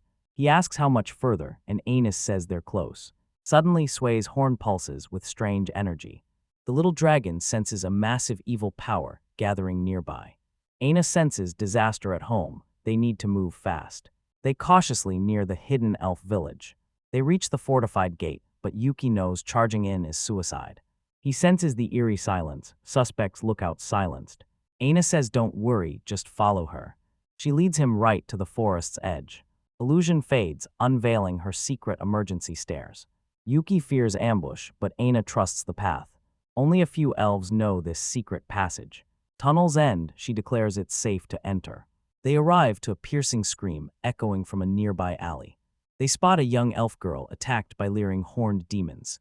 She screams as demons shred her clothes. Yuki roars he's coming to save her. He and Anna lunge, slicing through the monsters. Aina rushes to the girl, asking if she's okay. The rescued elf stares at Aina, wide-eyed with shock. They lock eyes. Is that Aina's sister, Shoal? They tearfully hug, relieved to be safe. Yuki confirms the elf is Anna's sister. Aina introduces Yuki to Shoal as her savior. Aina frantically asks her sister what happened to their village. She reveals demons invaded, capturing elves to drain their magic. Yuki wonders why demons need this much magic. She looks away, refusing to even consider why. She fears they're summoning the ancient evil dragon. This beast was sealed for defying the gods. Yuki asks Sway if it knows this creature. The dragon confirms. Sway reveals demons control the evil dragons. Yuki reveals Sway is the legendary water-eye dragon. Shoal's stunned who is Yuki to command this being. He humbly calls himself a passing sage. The title shocks her. Is he the prophesied Almighty One? Legends tell of an all-arts master who commanded dragons. Yuki smirks, confirming he coincidentally does it all. Filled with hope, she declares its fate. She gifts him a thick, ancient grimoire. He asks about the book. Anna sees its importance. She rescued this sacred elven text from the invaders. She can't read the ancient text, but believes he can.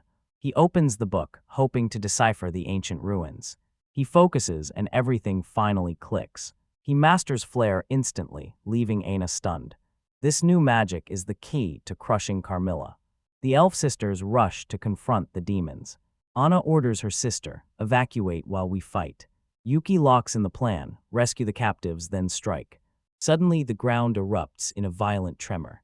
Yuki stares at the plaza, gasping in horror. A demonic tree bursts from the ground, elves fusing to its trunk. The horrific tree expands, devouring more captive elves. Tentacles drain life from terrified elven captives. Slimy limbs writhe with stolen life. Captive elf screams in disgust as tentacles assault her. A fleshy maw gapes from the trunk, ready to devour victims. The gross limbs keep up their relentless attack. The trapped elves are powerless as those tendrils drain them dry. A captured elf screams, "I don't want to die." A powerful demon watches, savoring their terror as a perfect sacrifice. Sway spots Carmilla superior as Yuki senses a dark ritual. Yuki and Illyria stare in shock at the unfolding horror. Carmilla sadistically warns the princess she'll scream plenty. Illyria screams in shame as slimy tentacles burst from her chest. She's horrified, even Yuki never touched her there. Carmilla finds Illyria's pained voice irresistible, craving more. Kalka knows this game is just bait to lure the sages. Illyria prays Yuuki watches and flies to her rescue. A monstrous, dripping maw emerges, craving her first. The beast lunges to devour Illyria and her magic. Tentacles bind Illyria, screaming for Yuki. Dragged into the fleshy prison, the monster consumes her vision. Gasping in pain, her breath and strength vanish. The monster tree swallows the struggling princess. Carmilla mocks, how's it feel inside the flesh golem? Illyria's strength drains, swallowed and consumed. Carmilla wants to see her struggle, relishing this ordeal. A swift arrow streaks toward the demoness. Carmilla raises a hand, a lightning shield erupts to block. Annoyed, she spots Yuki, Anna, and Sway. Yuki demands Illyria, and the captive elves be returned immediately. Carmilla mocks Illyria, claiming her magic will run dry before the elves. Anna warns Illyria's in grave danger, her magic reserves low. Carmilla sneers, mocking their pathetic attempt to save the princess. Yuki roars a vow to save Illyria and lunges. His blade strikes her hand, but she claims Calcas remains safe. Yuki declares he's going all out, no more games. He strikes, but Carmilla easily parries with magic. She cages them in lightning, daring them to enjoy. Anna fires a rapid arrow volley, seeking an opening. Carmilla's lightning shield vaporizes arrows. Anna's arrows fail as Yuki's shield predicts every shot. Yuki realizes her predictable defense is a trap. He tells Anna to fire a volley, threatening Carmilla. Anna trusts the plan and unleashes her arrows. Carmilla mocks the missed arrows, demanding better aim. She boasts she'll take them all down again. Shield up, Yuki shouts and triggers his skill. Yuki wonders if she can afford to defend against him now. He finds an opening and pierces her shoulder. Carmilla stares, shocked he hit. Yuki's precise lightning shield anticipated every arrow. Precision opened a gap, all he needed. Wounded, Carmilla rages he dodged her lightning. Anna unleashes a chaotic barrage of arrows. Carmilla snarls, annoyed by the constant strikes. She asks how many times they'll try that useless trick. Yuki triggers his skill, hunting another opening. He outpaces her lightning, she doubts the sage's power.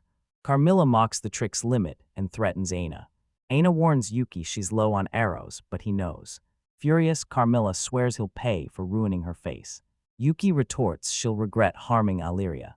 He lifts the grimoire, unleashing ancient flare. Solar beam erupts, blasting the Eshok demoness. Burning, she recognizes lost, non-elemental magic.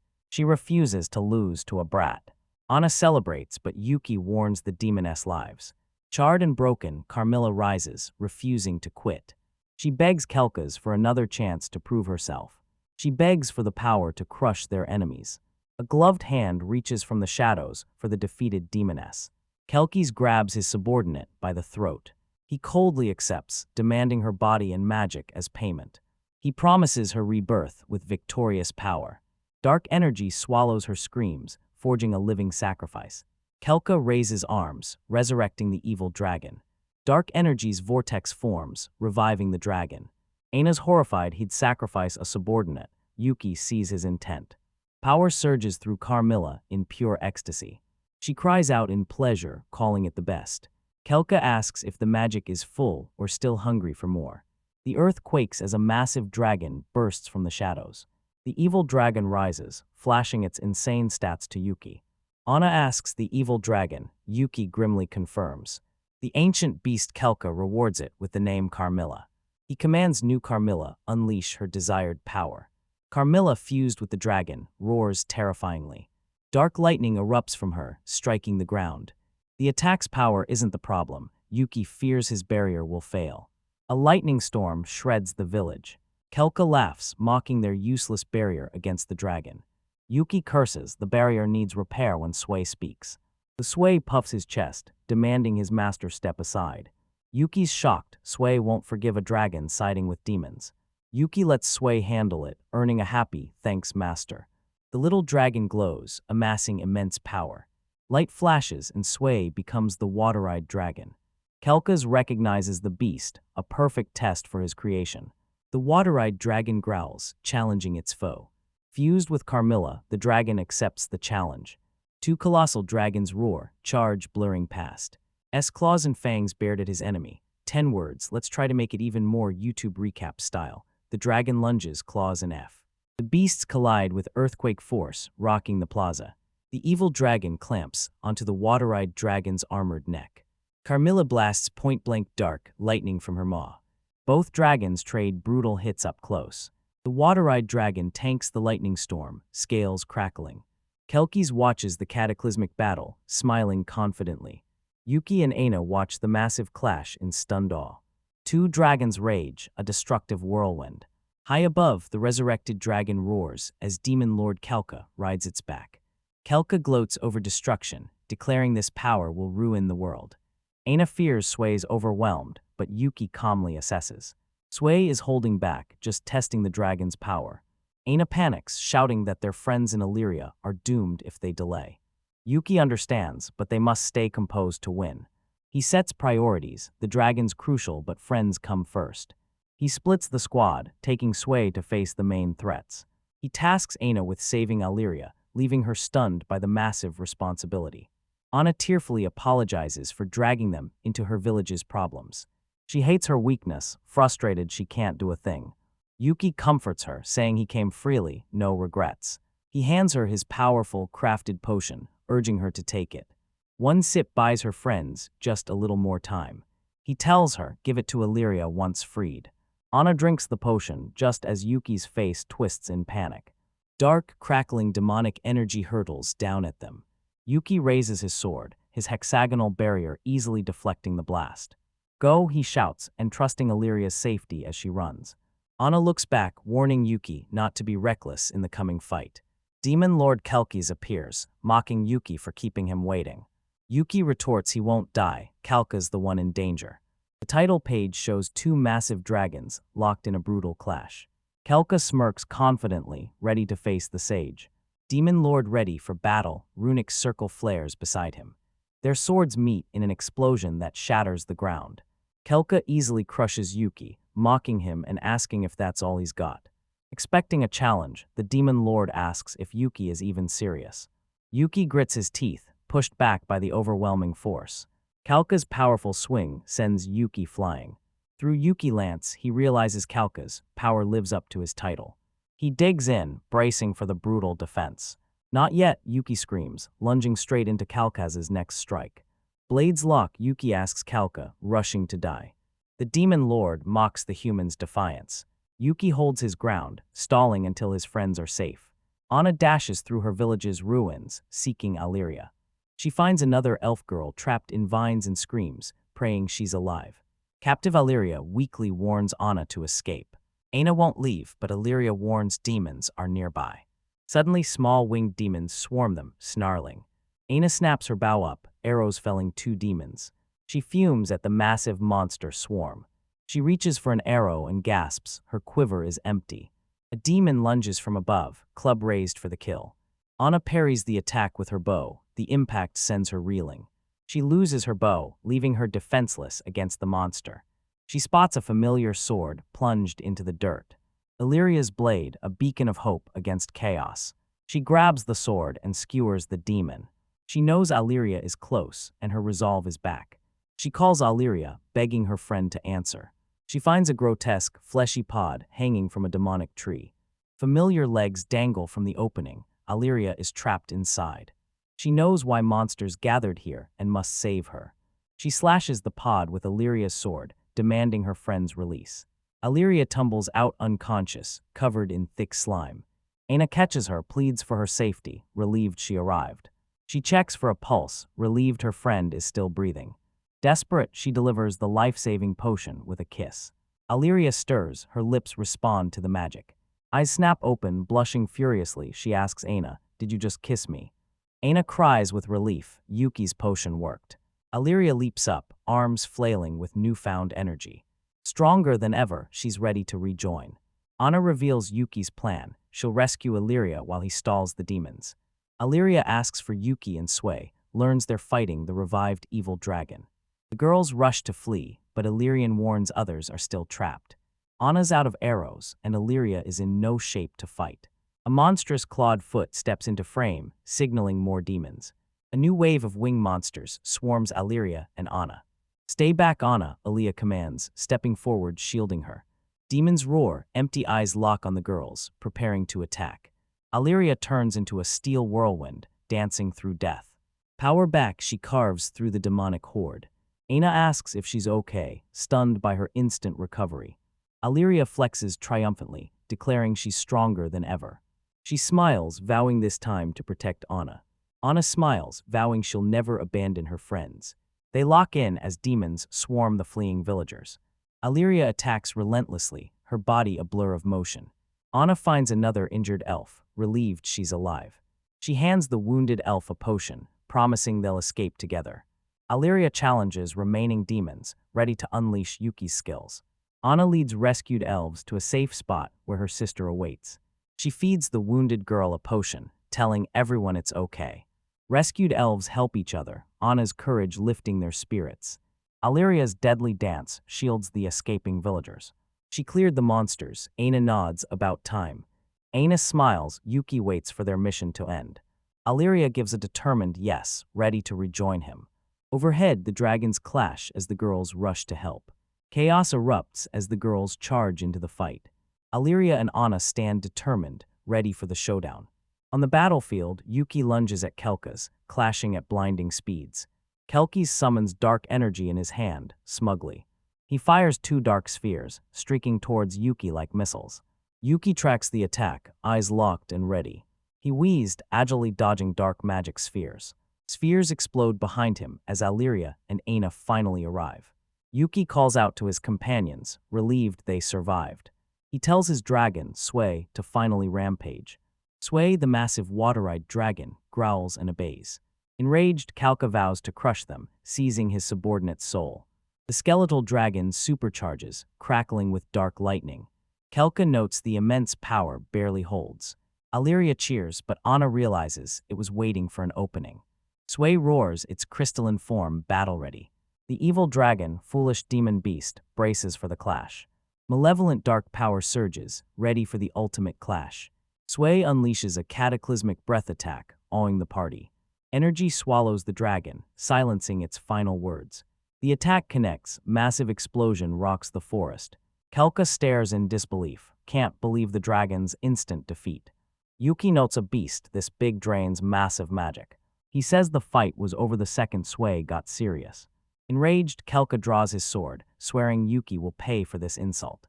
Yuki unleashes level 3 barrier, a runic circle erupts.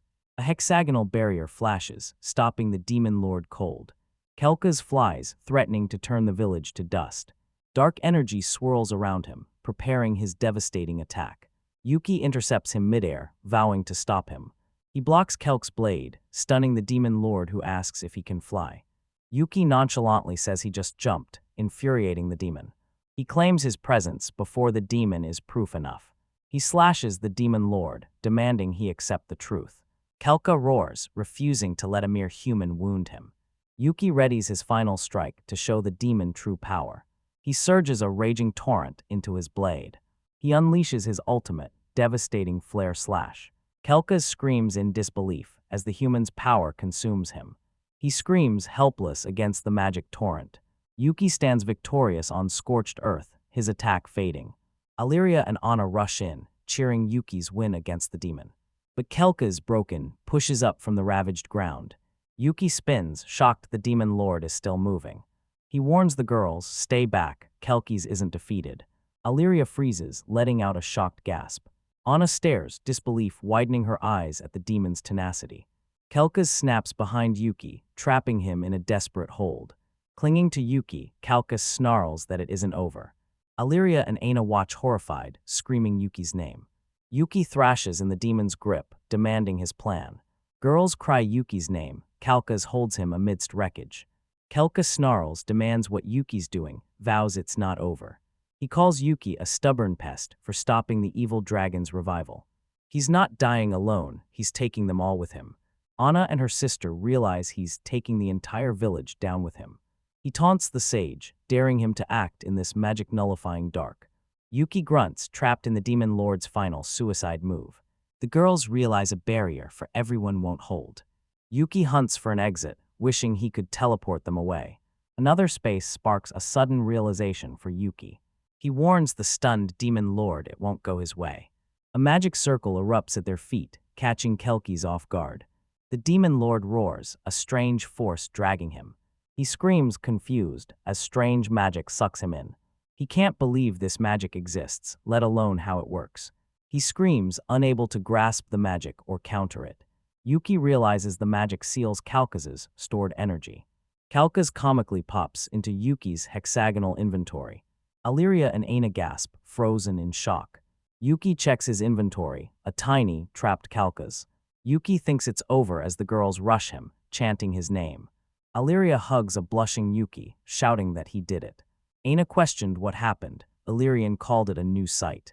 Yuki reveals his storage magic, and Aina calls it totally broken. He never thought his storage could seal someone. They realize while he's sealed, the demon is powerless. Yuki just unlocked a new skill, Demonic Energy LV1. He wonders if the demon seal gave him power. Sway cheers its master. The party praises Sway for being amazing and reliable. Danger gone, they regroup to assess damage. The party heads to the shelter entrance. Inside, Aina's little sister Shul spots her and shouts. Elves swarm her, cheering that Anna-sama is back. Aina praises her people's grit, relieved everyone survived. Yuki and Yria, our shocked villagers, address her formally. Anna and Shul reveal their bloodline rules the village. Anna leaves practical stuff to younger sister Shul. Aina grabs Yuki's hands, seizing his attention. She thanks him for the village, making Yuki blush. She insists he take a reward, telling him to ask for anything. Yuki reels from her sudden, insistent reward offer. He rejects the offer, saying he wants no reward. Anem promises Yuki anything with this power. Her face shifts, a brilliant idea hits. She pitches a wild idea to a baffled Yuki. She lines in, blushing as she calls his name. She proposes marriage, shocking Yuki and Yria speechless. Yria and Shula explode, blasting Anna for deciding alone. Anna, the ruler, argues marrying him to rule together is smart. She approaches Yuki, certain they'll rule the village together. Yuki panics he won't settle down or rule. Aina slumps, crushed by his quick refusal. She insists a simple thank you isn't enough. Yuki pauses, wondering what to ask. He finally yields, asking for one favor. He says her skills can improve the world. He asks her to keep traveling by his side. Aina blushes, agreeing to keep traveling with Yuki. She tells a shocked Yuki she always meant to follow him. Facing the ruins, she knows rebuilding requires help from other nations. She tells Shul she's leaving the hard tasks to her. Yuki blushes, telling him he must take care of her now. Yuki asks pouting Yria if Aina can join. Yria shouts she's coming too.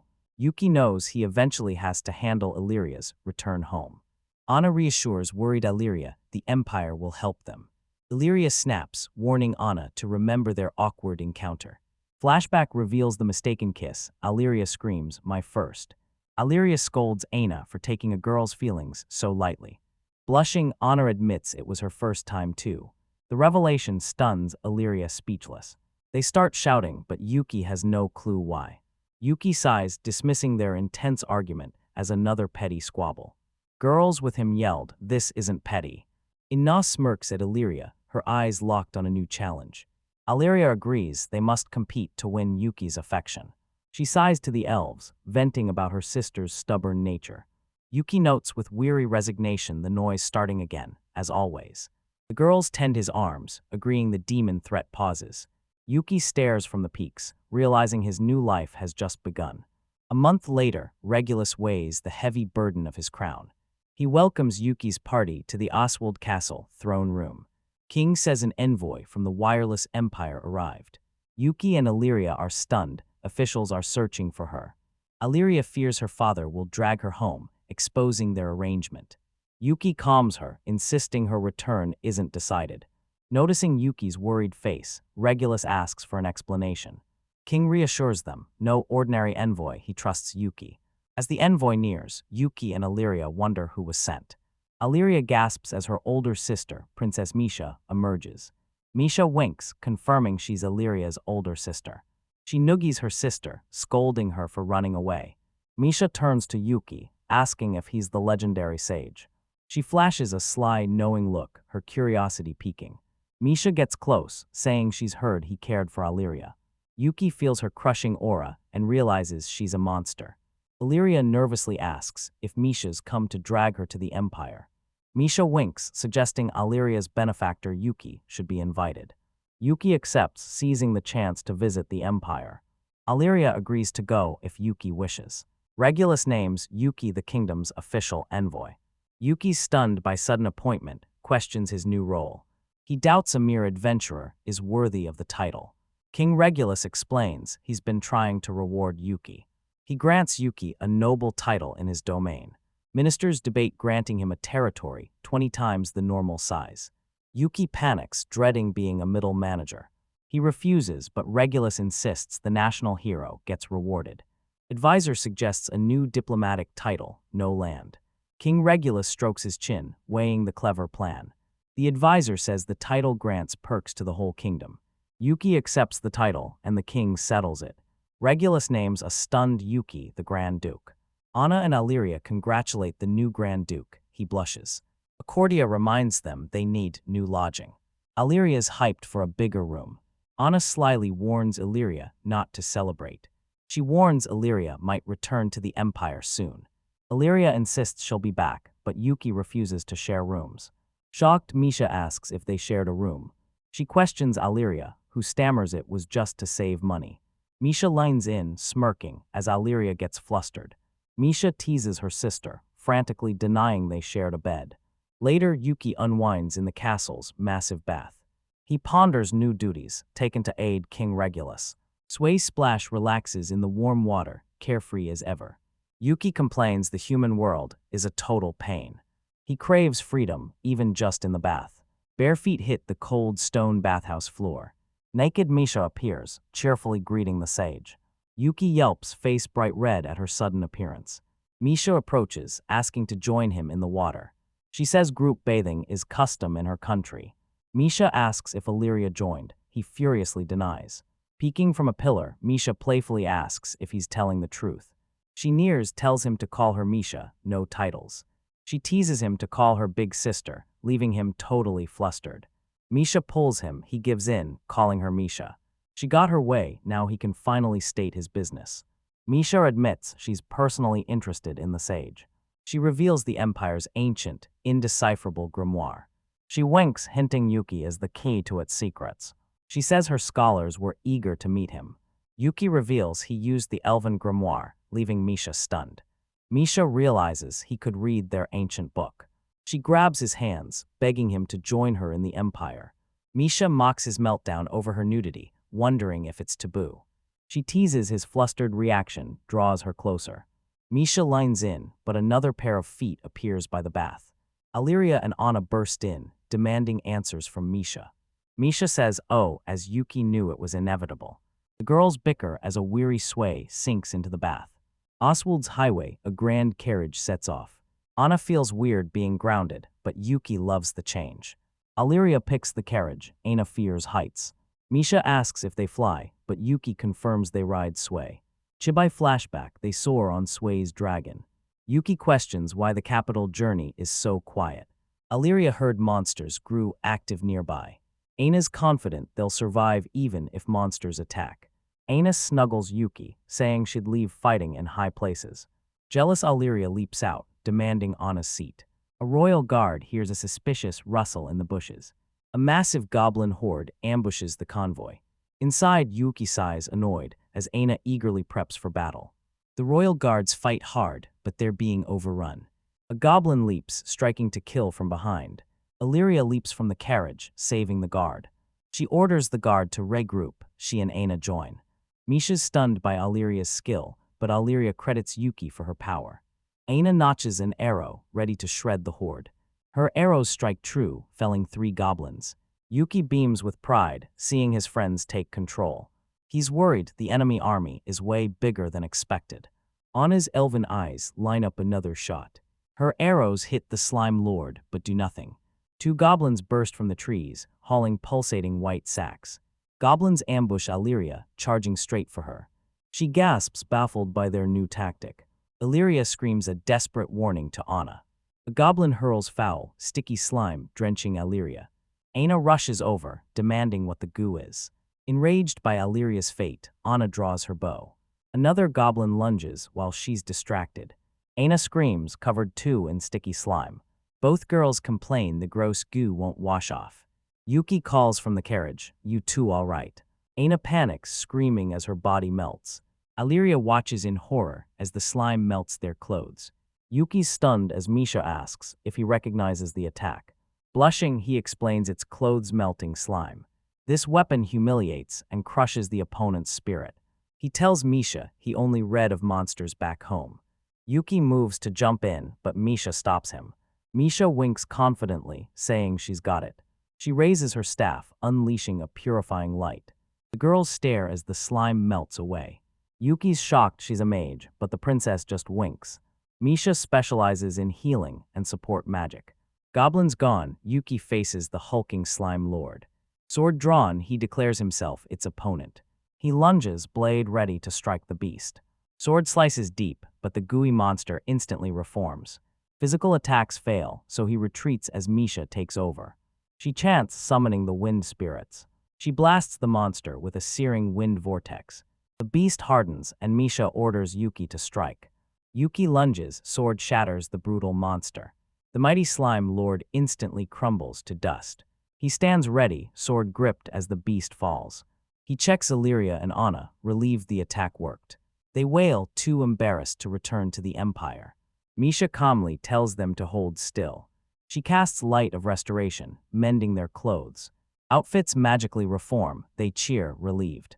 Yuki's hyped for the magic, but Misha sees its limits. She says magic restores clothes via shape memory. Yuki realizes magic's power and vows to master it. Sui asks what he's thinking, but Yuki brushes it off. The convoy pushes through the vast mountains. Yuki's relieved the sudden trouble didn't stall them. Later they hit the wireless Empire capital. Yuki's squished between two bickering girls. Misha excitedly points out the window at the city. Yuki marvels at the capital's bustling, wealthy streets. Misha sees the Empire building, while Oswald only craves war. Yuki nervously wonders if the Emperor is stern. Misha reveals her father planned war until Yuki stepped in. The girls calm nervous Yuki, promising protection. Misha yells they're approaching the grand Imperial palace. They face heavy, ornate audience chamber doors. Agar announces Princesses Misha and Yria. The Emperor breaks, screaming his daughter's name. Yria looks up, nervously calling him father. He pulls her into a tearful hug, overjoyed she's safe. He scolds his daughter for vanishing without a word. The Empress smiles, relieved her daughter returned unharmed. The Emperor confirms Selbel threatened his kingdom too. Misha reveals Yuki saved them from crisis. The Emperor speaks and Yuki stammers a greeting. The Emperor already heard rumors about the sage. Yuki shyly confirms his heroics are real. Misha mischievously exposes Yuki and Yria's shared room. The Emperor's jaw drops, shocked by the news. He demands answers, while a blushing Yria stammers. The Emperor's eyes glow with terrifying power as he glares at Yuki. He grabs Yuki, shouting this proves they're fated. Anna, Yria, and Misha stare in happy surprise. Confused, Yuki demanded the Emperor explain himself. He says Yria is finally old enough for a partner. He asks Yuki to marry Yria. Yuki's frozen, his brain unable to process the proposal. Yria delights, but Anna screams at the sudden change. Emperor cheekily suggests Yuki marry Misha too. He thought they were finally getting along. Yria blushes, admitting it's all up to Yuki's feelings. The Emperor forces Yuki to consider marriage. The Emperor realizes slow romance is the local custom. He remembers meeting his wife at Yuki's age and their instant marriage. Yuki objects they don't need to rush marriage. Dead serious, the Emperor demands Yuki explain. Yuki says marriage is just a ritual, they'll stay together without it. Emperor finds Yuki's reasoning profound, but Empress calls him overreactive. The Empress agrees, reminding Yuki they're both still young. The Emperor concedes his wife has a point. He turns to Yria, asking for her take. Yria joyfully hugs Yuki, declaring she's happy as long as they're together. The Emperor laughs, declaring their happiness comes first. He leaves his daughter's life in a shaking Yuki's hands. That night under the crescent moon, a tired sigh escapes. Yuki crashes onto his bed, drained by the stressful talk. Yria reassures him her dad wasn't mad, just surprised. She says her father liked his thinking. Yuki and Yria are both relieved everything worked out. Yria gently takes Yuki's hand, relaxing. She's thrilled her parents approve, but Yuki's still flustered. Yria playfully climbs Yuki, asks him to be sweet. Anna kicks the door open, demanding to know why she was separated. Yuki and Yria freeze, caught in a compromising spot. Aina joins them in bed, accusing Yuki of intimacy without her. Creeped out by the massive room, she insists they all sleep together. Anna refuses to give up on Yuki, clearly annoying Yria. Sway the dragon floats in, announcing she's sleeping with everyone too. Anna and Yria happily snuggle Yuki from both sides. Yuki sighs, trapped between the two sleeping girls. New bed, same story, nothing has changed. The Imperial Palace stands under starry night. The bed is bigger, but Yuki still can't get comfortable. While he sleeps, Aina whispers, "It's not so bad." She leans close, asking if her breasts are better. Aina playfully smothers Yuki, catching him off guard. Pinned, he's trapped by their sleepy affections. Dreaming, Yria whispers Yuki's name, begging him to hold her. She yanks him close, forcing another muffled protest. Yuki despairs, sleepless, at their mercy. A sinister shadow forms in the corner. Yuki's eyes snap open, sensing an evil aura looming over them. Kelka's ghost appears, mockingly asking if Yuki is having fun. Yuki recognizes the demon lord, shocked he speaks again. Kelki's didn't escape, he just linked to Yuki's mind. Yuki sees an opportunity to question the demon. He demands the truth behind the evil dragon's revival. Kelka scoffs, but Yuki presses him, arguing the dragon's purpose must be long-term. Yuki smirks, asking if Kelka's is ready to be erased. The demon panics, facing total destruction. Yuki reveals he can delete Kelka's, flashing the system prompt. Kelka rages at Yuki's insolence, but Yuki just tells him to talk. Demon reveals dragon, meant to destroy capital and people. He admits Yuki's surprise arrival ruined his master plan. Yuki realizes it's not just destruction, it's world conquest. Kelka's smirks, hinting at a far deeper purpose. He claims he's only following the Demon King's will. Surprised, Yuki asks who the Demon King is and where he is. Kelka admits even he doesn't know the Demon King's location. A being this powerful won't talk to lowly servants. He's suspicious Yuki never met the Demon King. Kelka's reveals high-ranked demons are hiding among humans. The truth leaves Yuki frozen and speechless. The demon leans in, whispering that another faction hides in this country. He knows this because demons amplify each other's power. Resonance spikes his power, letting him reach Yuki. Kelka's fades, swearing they'll fight again. His form shatters, yelling silence at Yuki's questions. A psychic blast slams Yuki, the demon's a sore loser. He clutches his chest, gasping from the mental assault. He gasps awake, wondering if it was just a dream. If this is real, he's wide open for another attack. Enough, he screams, his voice echoing through the castle. Yuki jolts up, panting. A shout tumbles companions off the bed. The girls rush to his side as he sways dizzily. He screams they're too close, and he can't breathe, forcing an apology. Yuki wipes sweat, muttering exasperated. Seeing him pale, the girls offer to grab medicine. He shrugs off their worry, blaming a weird dream. Yuki asks Sway about demons, but it senses nothing.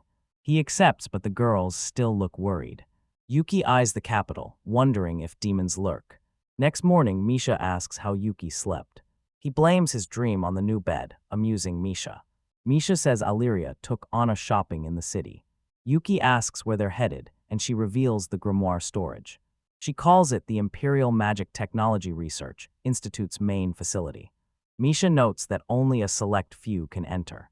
Inside the massive library, Yuki's stunned by the endless books. Misha unveils Sage Matsuzaki Yuki to Institute scholars. Misha unveils Sage Matsuzaki Yuki to Institute scholars. A robed scholar welcomes him to the Grand Magic Library. He leads them to a room holding the Empire's oldest grimoire. They stand in a vault packed with magical artifacts and treasure. The scholar reveals a thick, ancient book with a winged sigil. Yuki grabs the grimoire and cracks it open. The pages are packed with strange, unreadable runes. A system prompt flashes. His magic proficiency is too low. Misha asks what he found. He admits his skills too low. Scholars are stunned he can cast non-elemental magic like flare. They realize he learned it from an earlier elven grimoire. Misha wonders why his flare works, but this book's magic won't. Yuki realizes flare is unique and must master other magic first. Misha confirms they're out of high-grade magic books for Yuki. A Rhodes scholar timidly interrupts with a possible solution. He reveals ancient magic ruins hidden in the Empire. Scholar believes Yuki, the sage, will find something new there. Misha eagerly agrees, hoping Yuki leads to discovery. He warns them, skeletons and monsters now infest the ruins. Yuki's sure he's got this, but Misha refuses to stay behind. Scholars protest it's too dangerous for the princess. Misha insists her magic is vital for any surprises. She winks, eager to explore the ruins. Yuki joins the expedition, and they head out tomorrow. Sui flies the party to the ruin entrance. Misha enjoys the flight, while Illyrian notices her sister isn't scared at all. Yuki asks Aina if she's okay, seeing her fear of heights. Misha reveals the Empire only guards the entrance, leaving the rest unexplored. Once a mage facility, monsters thrive on its magic. Yria realizes the ruins are now a natural abyss. Misha raises her staff, summoning light spirits to purge the darkness. She casts guiding light, a magic circle illuminates the path. The glowing hall creeps Yria out, but Yuki warns her to watch her step. She asks if Yuki's comfortable, but he finds the place familiar. A skeletal foot shatters the wall beside them. 3 armed skeletons rise, revealed as level 30 undead. Yria shrieks, but Yuki calmly reminds her they're just bones. He swings his blade, putting the skeletons back to sleep. He shatters skeletons. Illyrian sees his surprising courage. Scattered bones twitch and rattle on the floor. Anna warns them, monsters are acting strange. Skeletons reform and strike again. Misha steps up, declares she'll handle the regenerating undead. She vaporizes them with holy magic, and Yuki says they're safe now. Anna's impressed by Misha's power. Illyria's in awe. Inna reveals Misha won by exploiting the monster's weakness. She wonders if they can temporarily enchant their weapons with elements. Yria and Misha don't get enchant, but are into it. Girls beg Yuki to use his alchemy to create items for them. They hit the deepest chamber, a trashed research room. Misha, not all relics are valuable, most are junk. Yuki spots a glowing rune book on a pedestal. Misha reads an inscription. Yuki surprisingly completes it. He reads the riddle, balance 2 items on an invisible scale. Misha wonders what goes on the pedestal to move forward. Thinking it's a pressure plate, Yria impulsively pushes the book. A sickening squelch echoes as something bursts from the pedestal. Fleshy tentacles erupt, snatching a horrified Yria. Trap expands, trapping Misha and Anna with the simulated monster. Aina's stuck to the floor and can't move. Slimy tentacles coil around Yria's legs. She yelps in terror as the invasive sensations begin. Nervously, she tells Yuki she feels movement, questions its purpose. Misha asks Yria to hold on while they disarm the trap. Yria grows anxious, her mind running wild about what's happening. Misha sighs, deciding she must use her magic. She triggers sensation shutdown, numbing her target's senses. Yria confirms the weird sensations are finally gone. She won't even imagine what the tentacles are doing. Yuki tells the trap girls to wait while he cracks the puzzle. He tells Anna, search the room for the clue. Anna scans the mess, wondering where to even start. Yria whimpers, feeling an unsettling sensation through the numbing spell. System alert, her senses are shut down with 70 minutes left. Others search for a solution. Misha stays pinned to the floor. A notification warns her numbing spell ends in 50 minutes. The trap inflicts sleep, confusion, poison, and paralysis. It oozes armor-melting fluid, crushing their defense and morale. Dissolving fluid works, another effect saps her HP. Her MP drains fast as the noise becomes unbearable. Yuki warns a squirming Misha to stay still or face the consequences. He asks Misha to break the trap, but she's clueless. Yria is gripped by fear and a magic seal, leaving her helpless. Yuki questions the trap's purpose, seeing Azena also bound. He remembers similar man-eating plants from his old world. He suspects it's here to breed, not feed. Yria begs him to stop his terrifying words, her spell fading. Yuki decodes the riddle, hunting for the unseen balance. He spots ornate scales, realizing it's the literal balance. Misha agrees, confirming the scales are the answer. Ancient scales sit on the desk, ready to solve the puzzle. Yria screams as her spell timer drops to 10 minutes. Aina breaks free and rushes to save the trapped Yria. The pedestal groans and retracts as the tentacles wither. Yuki and Misha stare, surprised as the trap deactivates. Misha's relieved the path is clear, and her struggle wasn't for nothing. Yria hates her rags, so Misha starts a long restoration spell. Yuki checks on Yria, and she flashes a thumbs up. System box announces the numbness spell ends. The others sense the shift and ask what's wrong. Misha sheepishly forgot a crucial side effect of her spell. The spell only stalls the effects. When it breaks, everything hits at once. A dozen ailments rack Yria. She convulses on the floor. A notification flashes, showing her total HP and MP drain.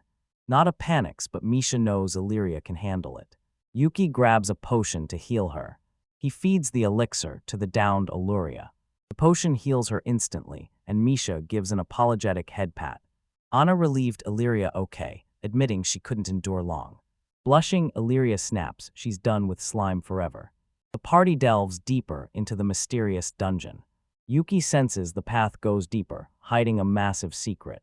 The party stands together, ready for challenges ahead. Deep in the ruins, Yuki spots a giant scorpion and its stats flash. "Here they come," he shouts, face hardening as more monsters swarm. A blur streaks the corridor, an arrow finds its mark. Anna dives into the fight, telling the team she's got this. Yria charges in, vowing she won't lose. A scorpion lunges as Yria screams for Yuki. Yuki warns, "Don't get too far ahead," and demands Misha's support. Misha squeaks, her face frozen in horror. She shrieks in pure panic at the scorpions. Yuki asks Misha what's wrong, while Yria explains Misha's phobia. He begs her to endure, but she insists it's impossible. "Terrible timing," Yuki mutters as the horde closes in. Anna asks, can he blast them with magic? One big spell could trigger a cave-in, trapping them. They're getting cornered, so Anna insists it's their only choice. Yuki's only option, retreat to a defensible position. He orders them to prioritize escape over annihilation. Yuki and Yria fight back to back, cutting through monster hordes. Anna covers from the rear, her arrows keeping the enemy at bay. Misha clings to Yria as scorpions close in. "Drive them back," she screams, eyes shut in terror. Anna spots a large chamber ahead, declares it their stand. Yuki spots the heavy stone door and bolts. He strained to seal the massive door shut. The heavy door slams shut, trapping the horde outside. Misha thinks they're safe, but Anna isn't convinced. They step into a vast cathedral hall, lined with ancient statues. The group gapes at the massive hidden chamber. Anna notices the room feels different from the ruins. Yuki senses a trap, the entrance is blocked. He senses a trap lurking in this sacred place. He spots 5 or 8 books on a dais in the hall's center. He creeps toward the ancient books, wondering what they are. Misha recognizes these ancient grimoires, like the Empire's. Yuki spots 5 books with unique symbols, all matching the unreadable one. He picks one up, wondering if his improved skill helps him understand it now. The pages hold those same ancient, unreadable runes. He focuses and glowing runes rise from the page, swirling around him. System confirms success. Magic floods his mind from 5 books. Yria cheers for the amazing Yuki, while Misha stares in disbelief. He cracked all 5 grimoires. She stammers in shock. Yuki hands Misha a book, asking her to read it now. Misha studies the text, brow furrowed. She breaks a sweat, struggling to read the ancient language. She sighs and hands it back. The ancient text is unreadable. She laments reading this text would make her a top scholar. Misha decides to learn magic from Yuki later. Objective complete, Yuki suggests heading back up. Misha worries the trapped scorpions still wait outside. Yuki smirks, seizing the chance to test his new magic. The massive stone door slams shut with a deafening boom. Yuki's entrance seals. Yria cries as the way back closes. A spectral voice booms through the hall, calling the grimoire holder. "Show the sage's mark or stay trapped forever." The party looks around, confused. What is the sage's mark? Stone statues crack and roar to life. Stone fingers flex as the guardian steps off the pedestal. The statue lurches forward, its eyes glow ominously. Yria screams, the statues are moving. Yuki instantly understands. Beating these guys proves the sage. 6 stone guardians surround the party. A stone golem raises its massive sword to strike. Watch out, Yria. Yuki warns these stone beasts are surprisingly fast. Yria tanks the golem's strike, shattering the stone floor. She strikes its shield. Anna fires arrows from behind. Arrows bounce harmlessly off the golem's magic armor. My arrows should shatter that stone, Anna snaps. Yuki sees the statues are magic-powered and super durable. He dodges the golem's spear. Leaping, he dodges a sweeping sword. Needing a better plan, he shouts for Misha. Misha, can your offensive magic work? He shouts. She admits she's bad at attacking, but masters support magic. If you're just stalling, I won't help, she declares. Staff raised, she unleashes Iron Thorn Prison to trap him. Thorny vines erupt from the floor, snaring the stone guardians. Misha warns it won't hold, they need to think fast. Surrounded and trapped, Yuki needs a plan fast. The sage's full power faces the ultimate test. Yria asks for a plan, and Yuki keeps it simple. Anna asks about his new magic, so he reveals the catch. He admits learning so much magic at once overwhelmed him with options. He triggers his demon eye to narrow his choices. He learns the 6 golems wield different elements. Attributes fire, ice, wind, earth, light, and dark. He realizes the elements are the key to victory. They crack the weaknesses. Water kills fire, wind crushes earth, and light destroys dark. Yuki knows attacking with opposing elements guarantees victory. He pulls the perfect spell from his new arsenal, enchantment magic. He'll imbue their weapons with elemental power. Don't worry, he grins, I just learned a powerful spell. He tells Sway to ready up, and the dragon nods confidently. Yuki triggers level 3 enchantment, a magic circle glowing before him. Yria's sword suddenly erupts in roaring flames, shocking her. Wind power surges through Aina's bow, making it weightless. Misha feels her staff surge, gaining light magic. Sway surges with power as water magic flows through it. Yuki assigns golems, matching their new enchantments. Thorns snap and he yells, everyone move. Yria lunges at the ice golem, blade blazing. Tiny Sway puffs up, demanding his turn in the fight. Sway zips through the air, blasting the skeleton warrior with water. Yuki keeps Sway small. A dragon form would level the ruins. Determined, Chibai Yuki and Misha vow to finish it fast. Magic and steel clash against the stone guardians in a chaotic whirlwind. Yuki darts between 2 massive golems, a blur deflecting their spears. Yria's eyes narrow as she readies her strike. Yria's spinning slash cleaves a stone guardian. From above, Anna fires a wind arrow, shattering a skeleton. Misha blasts the golem with lightning from her magic circle. Spear-wielding golem poised for battle, Sway hovers nearby. Sway blasts the stone guardian with another massive water torrent. Yuki waits between 2 sword golems, ready for their move. The golem hoists twin blades for a lethal downward strike. Yuki parries the powerful blow, shattering the stone floor beneath them. Yuki ignites a wind sigil on his blade and targets the wind golem. The golem reels, sword shattered, as Yuki readies his next strike. Yuki stomps, launching a devastating spinning slash. His strike lands, shattering the golem into dust. Over the rubble, Yuki warns the last golem it stands alone. He lacks a dark magic grimoire, but has a dark magic sword. He skips the enchantment, channeling his magic straight into it. Berserk erupts in a dark aura, now lethal against light. The final light golem swings its massive sword at Yuki. Yuki narrows his eyes, bracing for the final strike. His dark blade slams the golem's stone sword, stopping the massive weapon cold. Yuki's small, empowered weapon deflects the golem's colossal sword. Dark energy engulfs Yuki's blade for the final strike.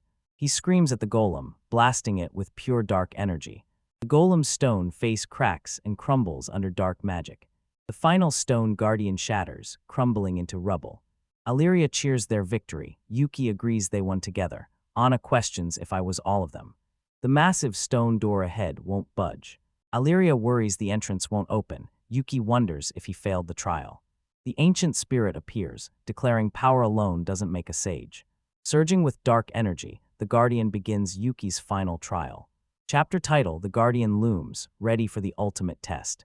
The shocked party stares, fearing the final trial.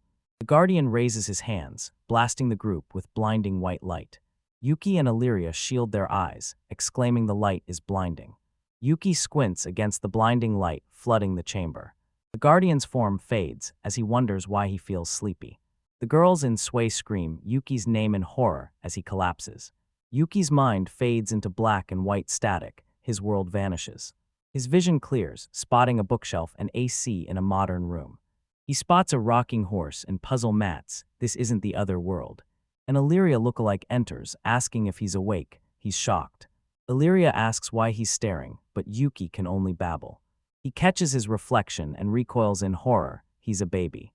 He stares at tiny baby hands, wondering what happened to him. The Yria lookalike scoops him up, cooing he's hungry. She tells him to wait, unbuttoning her shirt to feed him. He stares in shock, his mind failing to compute. She brings him to her breast, telling Yuki milk time. He panics. She asks what's wrong, teasing him to drink before the milk's gone. She gently urges him to drink, holds him close, smiles warmly. He nurses, thinks it's not bad, can't fight baby instincts. Illyria's lookalike smiles, telling him to drink his milk. He burps after feeding, and she asks if he's full. Is this strange situation the sage's trial, a minigame?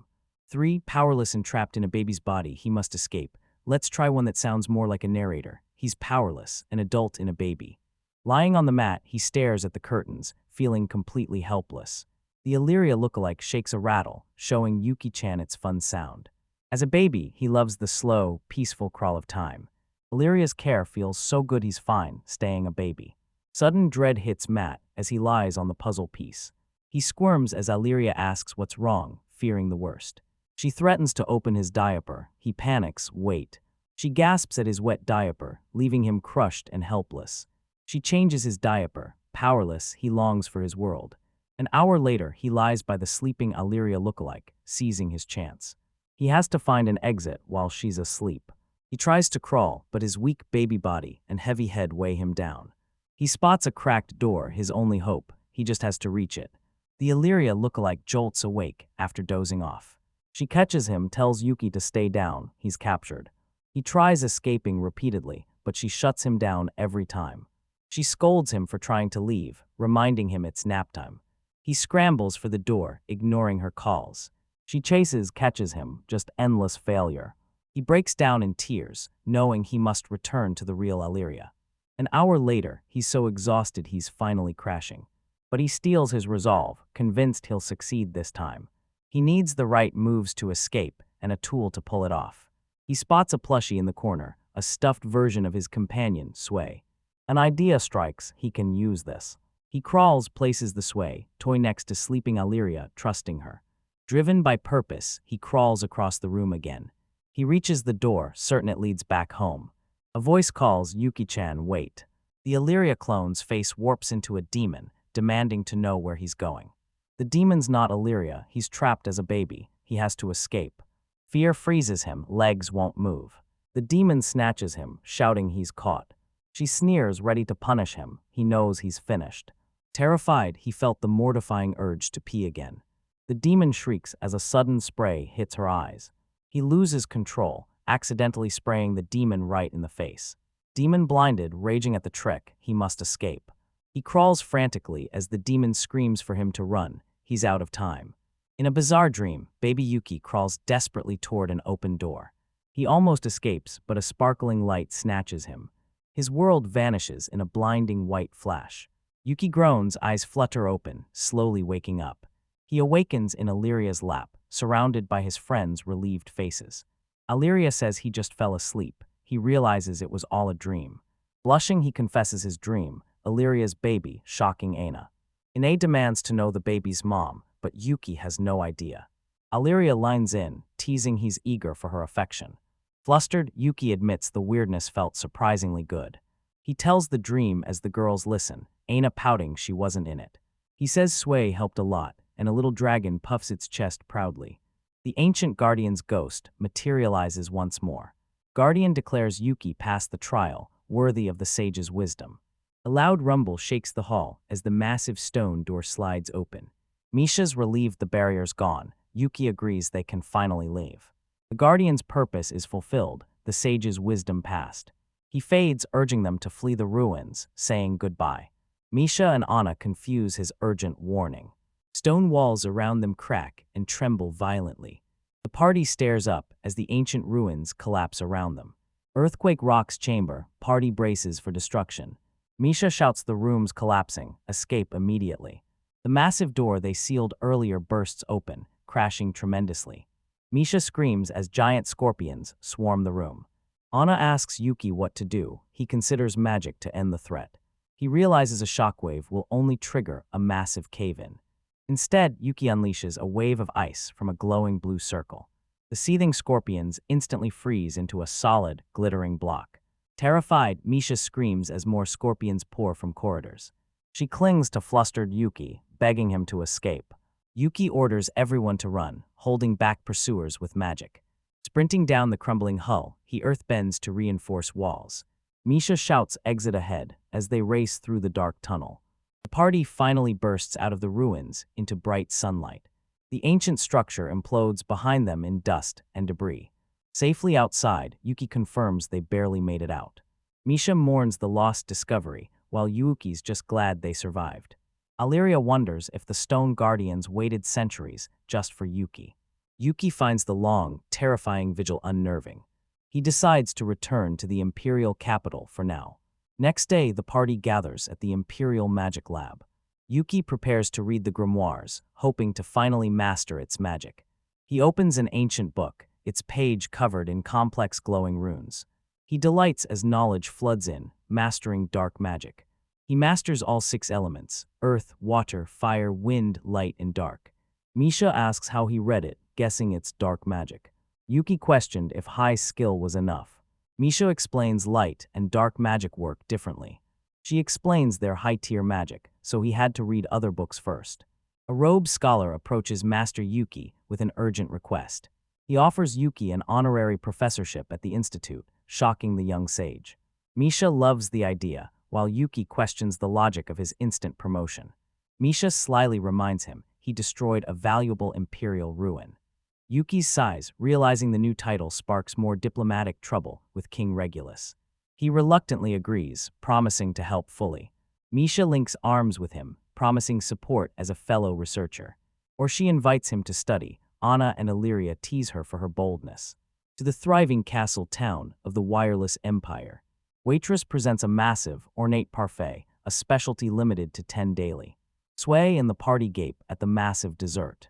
They debate parfait and mint size, but Misha insists it's reputable. Yria scoops some ice cream and offers Yuki a bite. Smiling, she spoons food to his lips, say ah. Misha jumps in, insisting she's always wanted to try this. Overwhelmed, Misha force-feeds Yuki a bite of ice cream. Yria smiles, asking him to taste. He admits it's delicious. Now he gets why girls love sweets. Misha urges him to eat. Anna watches from the side, pouting jealously. Anna hates Yria's quick moves on Yuki. She grabs her utensil, declaring she'll feed over-pampered Yuki too. Yuki fears getting fat, but the girls assure him they wouldn't mind. Determined Anna and smiling Misha tag team to feed him from both sides. Misha notes with amusement that they are always competing. She feeds Sway a bite, and he happily calls it delicious. Yuki questions royalty wandering streets without an escort. Aina smiles, telling him no need to worry. Yria tells her father Yuki and Aina are her guards. She recalls her father's saying, common life is study. Winking, she admits it's her excuse to play, unlike Oswald. A man bursts into the cafe, urging everyone to look outside. On the street, a man points skyward, asking his friend what he sees. Inside, Yuki and Yria question the commotion. Party leaves cafe, heads down steps to join growing crowd. Townsfolk gather, staring at 3 fireballs in the sky. The party looks up, curious about the strange fireballs. Yuki recognizes the phenomenon, wondering if they're meteors. Confused by the term, Misha and Yria ask Yuki what they are. Shocked they don't know, he explains meteors are space rocks. He simplifies, calling them fallen stars. His explanation stuns the girls. Falling stars are a huge event. Misha and Yuki watch objects fly to remote Rajik's territory. Yria hopes they don't land where people feel dread. Yuki reassures her, warning of disaster if they hit the capital. Misha stays silent, deep concern clouds her face. Yuki asks what's wrong. It reminds her of an ancient magic legend. She remembers the forbidden spell demons used to rain fire from the sky. The technique was thought lost, but she fears it still exists. Yukim dreads the return of forbidden ancient magic. He realizes this strange event demands they investigate the aftermath. Yuki and companions walk, oblivious to the high battlement's gaze. A rogue reports to skeletal warrior, Sage saw meteors. 3 fiery projectiles streak across the sky, targeting the remote project land. Disgraced shield hero Kadash asks his robed ally if the impact is precise. His ally offers to destroy the capital, revealing terrifying unknown magic. The sinister figure preys on Kadash's misfortune, taunting him about his Oswald exile. Kadash's bitterness hardens, his grudge won't let his destiny end. Fist clenches, he vows the sage will pay. Enraged, Kadash vows to send the sage straight to hell.